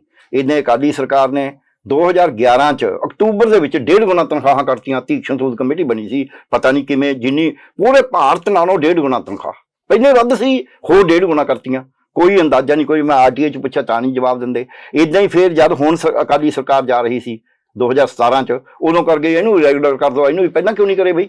ਬਿਲਕੁਲ। ਸੋ ਇਸ ਕਰਕੇ ਸਰਕਾਰਾਂ, ਲੋਕਾਂ ਨੂੰ ਇਹ ਸਮਝ ਲੈਣਾ ਚਾਹੀਦਾ ਵੀ ਜਿਹੜਾ ਅੱਜ ਖਜ਼ਾਨਾ ਲੜਾਇਆ ਜਾ ਰਿਹਾ ਹੈ, ਇਹ ਖਜ਼ਾਨਾ ਤੁਹਾਡੇ ਘਰ ਨੂੰ ਅੱਗ ਲਾਈ ਜਾ ਰਹੀ ਹੈ। ਇਹਨੂੰ ਸੋਚੇ ਸਮਝੋ। ਤੁਸੀਂ ਦਿਓ ਰਾਹਤ, ਦੇਣੀ ਜ਼ਰੂਰੀ ਹੈ, ਪਰ ਰਾਹਤ ਦਿਓ ਉਸ ਨੂੰ ਜਿਹੜਾ ਹੱਕਦਾਰ ਹੈ, ਬਿਨਾਂ ਹੱਕ ਵਾਲੇ ਨੂੰ। ਮੈਂ ਇੱਕ ਲਾਸਟ ਗੱਲ ਕਹਿ ਕੇ ਆਪਣੀ ਗੱਲ ਖਤਮ ਕਰਦੇ ਹਾਂ, ਆਪਣਾ ਟਾਈਮ ਵੀ ਹੋ ਗਿਆ। ਮੇਰੇ ਮਾਤਾ ਜੀ ਨੇ ਮੈਨੂੰ ਸਿਖਾਇਆ ਸੀ, ਪੁੱਤਰ ਰੱਜੀ ਧੀ ਨੂੰ ਨਹੀਂ ਦੇਈਦਾ, ਭੁੱਖੀ ਨੂੰਹ ਨੂੰ ਦੇ ਦੇਈਦਾ, ਯਾਨੀ ਕਿ ਲੋੜਵੰਦ ਨੂੰ ਦੇਣਾ। ਸੋ ਜੇ ਲੋੜਵੰਦਾਂ ਨੂੰ ਦੇਣਗੇ, ਗਰੀਬ ਆਦਮੀ ਨੂੰ ਦੇਣ, 83% ਜਿਹੜੀ ਆਬਾਦੀ ਹੈ ਉਹ ਗਰੀਬ ਹੈ ਇੱਥੇ, ਤੇ ਜੇ ਉਹ 46 ਲੱਖ ਪਰਿਵਾਰ ਹੈ ਕਰੀਬ, ਜਿਹਨੂੰ ਇਹ ਬੈਨੀਫਿਟ ਦੇਣੇ ਚਾਹੀਦੇ ਨੇ, ਜਿਹੜਾ ਬਾਕੀ 10 ਲੱਖ ਉੱਪਰਲਾ ਪਰਿਵਾਰ ਹੈ ਉਹਨੂੰ ਢਿੱਲਾ ਨਹੀਂ ਦੇਣਾ ਚਾਹੀਦਾ। ਉਹ ਪਹਿਲਾਂ ਹੀ ਸਰਕਾਰ ਤੋਂ ਬਹੁਤ ਕੁਛ ਲੈ ਰਿਹਾ, ਉਹਨੂੰ ਪੈਸੇ ਦੇਣਗੇ। ਉਹਦੇ ਕੋਲ 10 ਮੋਟਰਾਂ, ਤੁਸੀਂ ਉਹਦੀ ਬਿਜਲੀ ਮਾਫ ਕਰਤੀ। ਉਹਨੇ ਪਹਿਲਾਂ ਲੱਖਾਂ ਰੁਪਏ ਦਾ ਬਿੱਲ ਨਹੀਂ ਭਰਿਆ, ਤੁਸੀਂ ਉਹਦਾ ਮਾਫ ਕਰਤਾ ਵੀ ਕੋਈ ਨਹੀਂ ਜੇ ਨਹੀਂ ਭਰਿਆ। ਸੋ ਉਹਨਾਂ ਨੂੰ, ਤੁਹਾਨੂੰ ਇਹ ਕਰਨਾ ਪਏਗਾ। ਇੱਕ ਮੈਂ ਸਾਡੇ ਇੱਕ ਨਕਲਚੀ ਆਉਂਦੇ ਹੁੰਦੇ, ਉਹਨਾਂ ਨੇ, ਉਹ ਕਹਿੰਦਾ ਐਂ ਦੇਖ ਰਹੀ ਹੈ ਇੱਕ ਬੀਬੀ, ਉਹ ਪ੍ਰਵਾਨੀ ਕਹਿੰਦੇ ਸੀ, ਕਹਿੰਦਾ ਪ੍ਰਵਾਨੀ ਕੀ ਦੇਖਦੀ ਹੈ? ਕਹਿੰਦੀ ਰੱਬ ਦੇ ਰੰਗ, ਕਰਤਾਰ ਦੇ ਰੰਗ। ਕਹਿੰਦਾ ਕੀ ਨੇ ਕਰਤਾਰ ਦੇ ਰੰਗ ਪ੍ਰਵਾਨੀ? ਕਹਿੰਦੀ ਦੇਖੋ ਇੱਧਰ ਅੰਬ, ਅਨਾਰ, ਕੇਲੇ, ਅਮਰੂਦ, ਪਰ ਇੰਨੇ ਕੁ, ਇੱਧਰ ਝਾੜ, ਬੂਟ, ਕਰੀਰ, ਜੰਡ, ਰੇਰੂ, ਕਿਕਰਾਂ, ਭੇਰੀਆਂ, ਪਰ ਇੰਨੀਆਂ ਹੈ ਨਾ ਰੱਬ ਦੇ ਰੰਗ। ਉਹ ਕਹਿੰਦਾ ਪ੍ਰਵਾਨੀ ਇਹ ਰੱਬ ਦੇ ਰੰਗ ਨਹੀਂ ਹੈ। ਰੱਬ ਦੇ ਰੰਗ ਨਹੀਂ? ਹਾਂ ਪ੍ਰਵਾਨੀ ਰੱਬ ਦੇ ਰੰਗ ਨਹੀਂ। ਇਹਨਾਂ ਦਾ ਪਾਣੀ ਨਿਕਲ ਨਿਕਲ ਇਹਨਾਂ ਚ ਪਈ ਜਾਂਦਾ, ਇਹ ਸੁੱਕ ਗਏ ਤੇ ਹਰੇ ਨੇ, ਇਹ ਅੰਬ ਅਨਾਰ ਬਣ ਗਏ, ਉਹ ਜੰਡ ਕਰੀਦ ਬਣ ਗਏ। ਸੋ ਆਹ ਪਾਣੀ ਜਿਹੜਾ ਇੱਧਰ ਦਾ ਨਿਕਲ ਕੇ ਇੱਧਰ ਪੈ ਰਿਹਾ, ਉਹ ਅਸੀਂ ਬੰਦ ਕਰਨਾ ਹੋਏਗਾ, ਇਹੀ ਹੱਲ ਹੈ। ਜੀ ਡਾਕਟਰ ਸਾਹਿਬ ਸਮੇਂ ਦੀ ਘਾਟ ਕਰਕੇ ਅਸੀਂ ਇੱਥੇ ਸਮਾਪਤੀ ਕਰਾਂਗੇ, ਪਰ ਇੱਕ ਜਾਂਦੇ ਜਾਂਦੇ ਇੱਕ ਮੇਰਾ ਆਖਰੀ ਸਵਾਲ ਹੈ। ਤੁਸੀਂ ਕੈਪਟਨ ਅਮਰਿੰਦਰ ਸਿੰਘ ਹੋਰਾਂ ਦੀ ਕਾਰਗੁਜ਼ਾਰੀ ਤੇ ਹੁਣ ਵਾਲੇ ਜਿਹੜੇ ਨਵੇਂ ਮੁੱਖ ਮੰਤਰੀ ਬਣੇ ਨੇ ਚਰਨਜੀਤ ਸਿੰਘ ਚੰਨੀ ਦੇ ਵਿੱਚ ਕੀ ਫਰਕ ਮਹਿਸੂਸ ਕਰਦੇ? ਦੇਖੋ, ਮੈਨੂੰ ਕੋਈ ਇਸ ਤਰੀਕੇ ਨਾਲ ਜਿਹੜਾ ਸਾਨੂੰ ਸਿਫਤੀ ਫਰਕ ਦੇਖਣਾ ਚਾਹੀਦਾ, ਜੇ ਉੱਤੋਂ ਦੇਖਣਾ ਹੋਵੇ, ਕੋਈ ਕਿਸੇ ਨਾਲ ਚਾਹ ਪੀ ਲੈ, ਕੋਈ ਕੁਛ ਕਰ ਰਹੇ, ਮੈਨੂੰ ਇਹ ਲੱਗਦਾ ਹੈ ਵੀ ਸਰਕਾਰ ਉਦੋਂ ਵੀ ਉਹੀ ਸੀ, ਹੁਣ ਵੀ ਉਹੀ ਹੈ। ਹੁਣ ਕਿਉਂਕਿ ਚੋਣਾਂ ਆਈਆਂ ਨੇ, ਜੇ ਅਮਰਿੰਦਰ ਸਿੰਘ ਹੁੰਦਾ ਸ਼ਾਇਦ ਉਹ ਵੀ ਜੇ ਇੰਨੇ ਨਾਲ ਕੁਛ ਹੋਰ ਖੋਲਦਾ। ਹੁਣ ਕੇਂਦਰ ਨੇ ਜਿਵੇਂ ਪੈਟਰੋਲ ਦਾ ਕਰਿਆ, ਇਹ ਸਾਰੇ ਫਸੀ ਹੋਈ ਚਪਟਕਣ ਕਰਦੇ ਨੇ। ਇਹ ਕੋਈ ਲੋਕਾਂ ਦੇ ਹਿੱਤ ਦੀ ਗੱਲ, ਕਿਉਂਕਿ ਪੂਰਾ ਸੋਚ ਕੇ ਨਹੀਂ ਕਰਦੇ। ਜਿੰਨਾ ਚਿਰ ਤੁਸੀਂ ਕੈਲਕੂਲੇਟ ਕਰਕੇ, ਮੈਂ ਕਹਿੰਦਾ ਮੈਂ ਬੰਦੇ ਦੀ ਲੱਤ ਕੱਟਣੀ ਆ, ਮੰਨ ਲਓ ਖਰਾਬ ਹੈ ਉਹ, ਪਰ ਜਿੰਨਾ ਚਿਰ ਮੈਂ ਹਿਸਾਬ ਨਹੀਂ ਲਾਉਂਦਾ ਵੀ ਕਿੰਨੀ ਕੁ ਕੱਟੀ ਜਾਵੇ ਤਾਂ ਕਿ ਇਹਦੇ ਬਣਾਉਟੀ ਲੱਤ ਲੱਗ ਸਕੇ, ਬਿਨਾਂ ਊਂ ਹੀ ਚੱਕ ਕੇ ਕੱਟ ਦੇਣਾ ਤਾਂ ਗੜਬੜ ਕਰੂੰਗਾ ਮੈਂ, ਚਾਹੇ ਮੈਂ ਉਹਦੇ ਫਾਇਦੇ ਦੀ ਗੱਲ ਹੀ ਕਹੀ ਜਾਵਾਂ। ਸੋ ਇਸ ਕਰਕੇ ਜਿੰਨਾ ਚਿਰ ਬਿਨਾਂ ਸੋਚੇ ਵਿਚਾਰੇ ਕਰ ਰਹੇ ਨੇ, ਕਹਿਣ ਨੂੰ ਬੜਾ ਲੱਗਦਾ ਵੀ ਤੂੰ ਕਿਹੜਾ ਵੱਡਾ ਆ ਗਿਆ, ਤੂੰ ਕਿੱਥੋਂ ਸੋਚਦਾ ਹੋਏਗਾ, ਇਹ ਇੰਨੇ ਵੱਡੇ ਅਫਸਰ ਨੇ, ਉਹਨਾਂ ਕੋਲ ਸਭ ਕੁਝ ਨੇ, ਪਰ ਮੈਨੂੰ ਇਹ ਲੱਗਦਾ ਹੈ ਵੀ ਬਿਨਾਂ ਸੋਚੇ ਸਮਝੇ ਕਰ ਰਹੇ ਨੇ, ਬਿਨਾਂ ਵਿਚਾਰੇ ਕਰ ਰਹੇ ਨੇ। ਕਿਉਂਕਿ ਜਿਹੜੇ ਉਹਨਾਂ ਨੇ ਲਾਏ ਨੇ ਅਫਸਰ, 3 ਅਫਸਰ ਮੁੱਖ ਹੁੰਦੇ ਨੇ, ਇੱਕ ਪ੍ਰਿੰਸੀਪਲ ਸੈਕਟਰੀ CM ਦਾ, ਇੱਕ DGP, ਇੱਕ ਐਡਵੋਕੇਟ ਜਨਰਲ। ਤਿੰਨਾਂ ਬਾਰੇ ਤੁਹਾਨੂੰ ਪਤਾ ਹੀ ਹੈ ਜੋ ਕੁਛ ਹੈ। ਜੀ ਡਾਕਟਰ ਸਾਹਿਬ, ਬਿਲਕੁਲ ਤੁਹਾਡਾ ਬਹੁਤ ਬਹੁਤ ਧੰਨਵਾਦ। ਤੁਸੀਂ ਇਸ ਹਫ਼ਤੇ ਵੀ ਪੰਜਾਬ ਦੇ ਉਸ ਮੁੱਦੇ ਤੇ ਚਾਨਣਾ ਪਾਇਆ ਜਿਹਦੇ ਵਿੱਚ ਲੋਕ ਜਾਗਰੂਕ ਹੋਣ, ਲੋਕ ਸਵਾਲ ਪੁੱਛਣ ਕਿ ਖਜ਼ਾਨਾ ਭਾਈ ਕਿਉਂ ਖਾਲੀ ਹੁੰਦਾ। ਤੁਸੀਂ ਲੋਕਾਂ ਨਾਲ ਵਾਅਦੇ ਕਰਕੇ ਕਿਉਂ ਮੁੱਕਰਦੇ ਹੋ? ਕਿਉਂ ਤੁਸੀਂ 5 ਸਾਲ ਸੌਂ ਕੇ ਆਪਣੀਆਂ ਜੇਬਾਂ ਭਰ ਕੇ ਤੁਰਦੇ ਬੰਨੇ ਹੋ ਤੇ ਫਿਰ ਲੋਕਾਂ ਦੇ ਵਿੱਚ ਆਉਣੇ ਹੋ? ਧੰਨਵਾਦ ਡਾਕਟਰ ਸਾਹਿਬ ਤੁਹਾਡਾ ਬਹੁਤ ਸ਼ੁਕਰੀਆ ਬਹੁਤ। ਤਾਂ ਇਹ ਸਨ ਪੰਜਾਬ ਦੇ ਬੁੱਧੀਜੀਵੀ ਡਾਕਟਰ ਪਿਆਰਾ ਲਾਲ ਗਰਗ ਜੀ, ਜਿਨ੍ਹਾਂ ਨੇ ਬੜੇ ਵਿਸਤਾਰ ਦੇ ਵਿੱਚ ਚਰਚਾ ਕੀਤੀ ਹੈ ਸਾਡੇ ਨਾਲ ਪੰਜਾਬ ਦੇ ਮੁੱਦੇ ਦੇ ਉੱਤੇ, ਕਿ ਪੰਜਾਬ ਦਾ ਖਜ਼ਾਨਾ ਕਿਉਂ ਖਾਲੀ ਹੁੰਦਾ, ਕਿਵੇਂ ਖਜ਼ਾਨਾ ਭਰਿਆ ਜਾ ਸਕਦਾ ਹੈ, ਕਿਉਂ ਸਿਆਸੀ ਪਾਰਟੀਆਂ ਦੇ ਜਿਹੜੇ ਲੀਡਰ ਨੇ ਉਹ ਲੋਕਾਂ ਨੂੰ ਬੇਵਕੂਫ ਬਣਾਉਂਦੇ ਨੇ, ਗਮਰਾਹ ਕਰਦੇ ਨੇ, ਤੇ ਸੱਤਾ ਦੀ ਚਾਬੀ ਹਥਿਆਉਣ ਤੋਂ ਬਾਅਦ ਆਪਣਾ ਖਜ਼ਾਨਾ ਭਰਦੇ ਨੇ। ਉਹਨਾਂ ਨੂੰ ਸਿਰਫ ਆਪਣੇ ਤੱਕ ਹੀ ਸੀਮਤ ਹੁੰਦਾ, ਲੋਕਾਂ ਨਾਲ ਕੋਈ ਦਰਦ ਮਹਿਸੂਸ ਨਹੀਂ ਹੁੰਦਾ। ਤੇ ਜਦੋਂ ਚੋਣਾਂ ਆਉਂਦੀਆਂ ਨੇ ਤੇ ਉਹ ਫਿਰ ਇੱਕਦਮ ਲੋਕਾਂ ਨੂੰ ਫਿਰ ਵਾਅਦੇ ਕਰਕੇ ਵੱਡੇ ਵੱਡੇ ਐਲਾਨ ਕਰਦੇ ਨੇ। ਤੇ ਉਹਨਾਂ ਕਿਹਾ ਕਿ ਕੈਪਟਨ ਅਮਰਿੰਦਰ ਸਿੰਘ 4.5 ਸਾਲ ਤੱਕ ਤਾਂ ਸੁੱਤੇ ਰਹੇ, 4.5 ਸਾਲ ਤੱਕ ਤਾਂ ਸੀਸਵਾਂ ਮਹਿਲ ਤੋਂ ਬਾਹਰ ਨਹੀਂ ਆਏ, ਤੇ ਹੁਣ ਉਹ ਕਿਹੜੇ ਮੂੰਹ ਨਾਲ ਕਹਿ ਸਕਦੇ ਨੇ ਕਿ ਉਹਨਾਂ ਦਾ ਫਲਾਨਾ ਮੰਤਰੀ ਵੀ ਚੋਰ ਸੀ, ਆਹ ਮੰਤਰੀ ਵੀ ਚੋਰ ਸੀ? ਭਾਈ ਜੇ ਚੋਰਾਂ ਦਾ ਜਿਹੜਾ ਸਰਦਾਰ ਸੀ ਉਹ ਵੀ ਫਿਰ ਚੋਰ ਸੀ। ਇਸ ਕਰਕੇ ਇਹ ਲੋਕਾਂ ਦੀ ਜਿਹੜੀ ਆਵਾਜ਼ ਹੈ ਉਹਨੂੰ ਹੁਣ ਕੰਨਾਂ ਤੱਕ ਸੁਣਨਾ ਪਊਗਾ ਲੀਡਰਾਂ ਨੂੰ, ਨਹੀਂ ਤਾਂ ਲੋਕ ਉਹਨਾਂ ਨੂੰ ਫਿਰ ਘਰਾਂ 'ਚ ਨਹੀਂ ਵੜਨ ਦੇਣਗੇ। ਤੇ ਪੰਜਾਬੀਆਂ ਨੂੰ ਸਾਡਾ ਇਹੀ ਸੁਨੇਹਾ ਹੈ ਕਿ ਜਾਗੋ ਪੰਜਾਬੀਓ, ਤੁਹਾਨੂੰ ਆਪਦੇ ਹੱਕਾਂ ਲਈ ਜਾਗਣਾ ਪਊਗਾ। ਤੁਹਾਨੂੰ ਉਹ ਬੰਦੇ ਚੁਣਨੇ ਪੈਣਗੇ ਜਿਹੜੇ ਬੌਧਿਕ ਪੱਧਰ ਦੇ ਉੱਤੇ ਵੀ ਉੱਚੇ ਹੋਣ, ਸੁੱਚੇ ਹੋਣ, ਤੇ ਤੁਹਾਡੇ ਹੱਕਾਂ ਦੇ ਲਈ ਕਰਨ ਤੇ ਮਰਨ ਦਾ ਜਜ਼ਬਾ ਰੱਖਦੇ ਹੋਣ, ਚਾਹੇ ਉਹ ਕਿਸੇ ਵੀ ਪਾਰਟੀ ਨਾਲ ਸੰਬੰਧਿਤ ਹੋਣ। ਅਸੀਂ ਕਿਸੇ ਵੀ ਪਾਰਟੀ ਦੀ ਹੱਕ ਦੇ ਵਿੱਚ ਨਹੀਂ ਭੁਗਤਦੇ। ਅਸੀਂ ਕਹਿੰਦੇ ਹਾਂ ਕਿ ਸਾਰੀਆਂ ਪਾਰਟੀਆਂ ਬਰਾਬਰ ਦੀਆਂ ਜ਼ਿੰਮੇਵਾਰ ਨੇ ਪੰਜਾਬ ਨੂੰ ਅੱਜ ਦੇ ਜਿਹੜੇ ਮਾਹੌਲ ਦੇ ਵਿੱਚ ਧੱਕਣ ਦੇ ਲਈ, ਤੇ ਪੰਜਾਬੀਆਂ ਨੂੰ ਆਪਣੇ ਹੱਕਾਂ ਲਈ ਜਾਗਣਾ ਪਵੇਗਾ, ਲੋਕ ਲਹਿਰ ਖੜੀ ਕਰਨੀ ਪਵੇਗੀ, ਤਾਂ ਹੀ ਪੰਜਾਬ ਦੇ ਵਿੱਚ ਇੱਕ ਨਵੀਂ ਕ੍ਰਾਂਤੀ ਆਊਗੀ, ਤੇ ਜਿਹਦੇ ਲਈ ਕਿ ਪੰਜਾਬ ਇਤਿਹਾਸ ਸਿਰਜੇਗਾ। ਤੇ ਪੰਜਾਬੀ ਕਰਕੇ ਦਿਖਾਉਂਦੇ ਨੇ। ਤੇ ਤੁਸੀਂ ਦੇਖਦੇ ਰਹੋ ਪ੍ਰਾਈਮ ਏਸ਼ੀਆ ਟੈਲੀਵਿਜ਼ਨ, ਤੁਹਾਡਾ ਆਪਣਾ, ਤੁਹਾਡੇ ਲਈ। ਕੈਮਰਾਮੈਨ ਦੀਪਕ ਜੀ ਤੇ ਪਾਂਡੇ ਜੀ ਹੋਰਾਂ ਦੇ ਨਾਲ ਨਿਰਮਲ ਸਿੰਘ ਮਾਨਸ਼ਈਆ ਦੀ ਬਿਊਰੋ ਰਿਪੋਰਟ, ਚੰਡੀਗੜ੍ਹ। ਸਤਿ ਸ਼੍ਰੀ ਅਕਾਲ ਜੀ।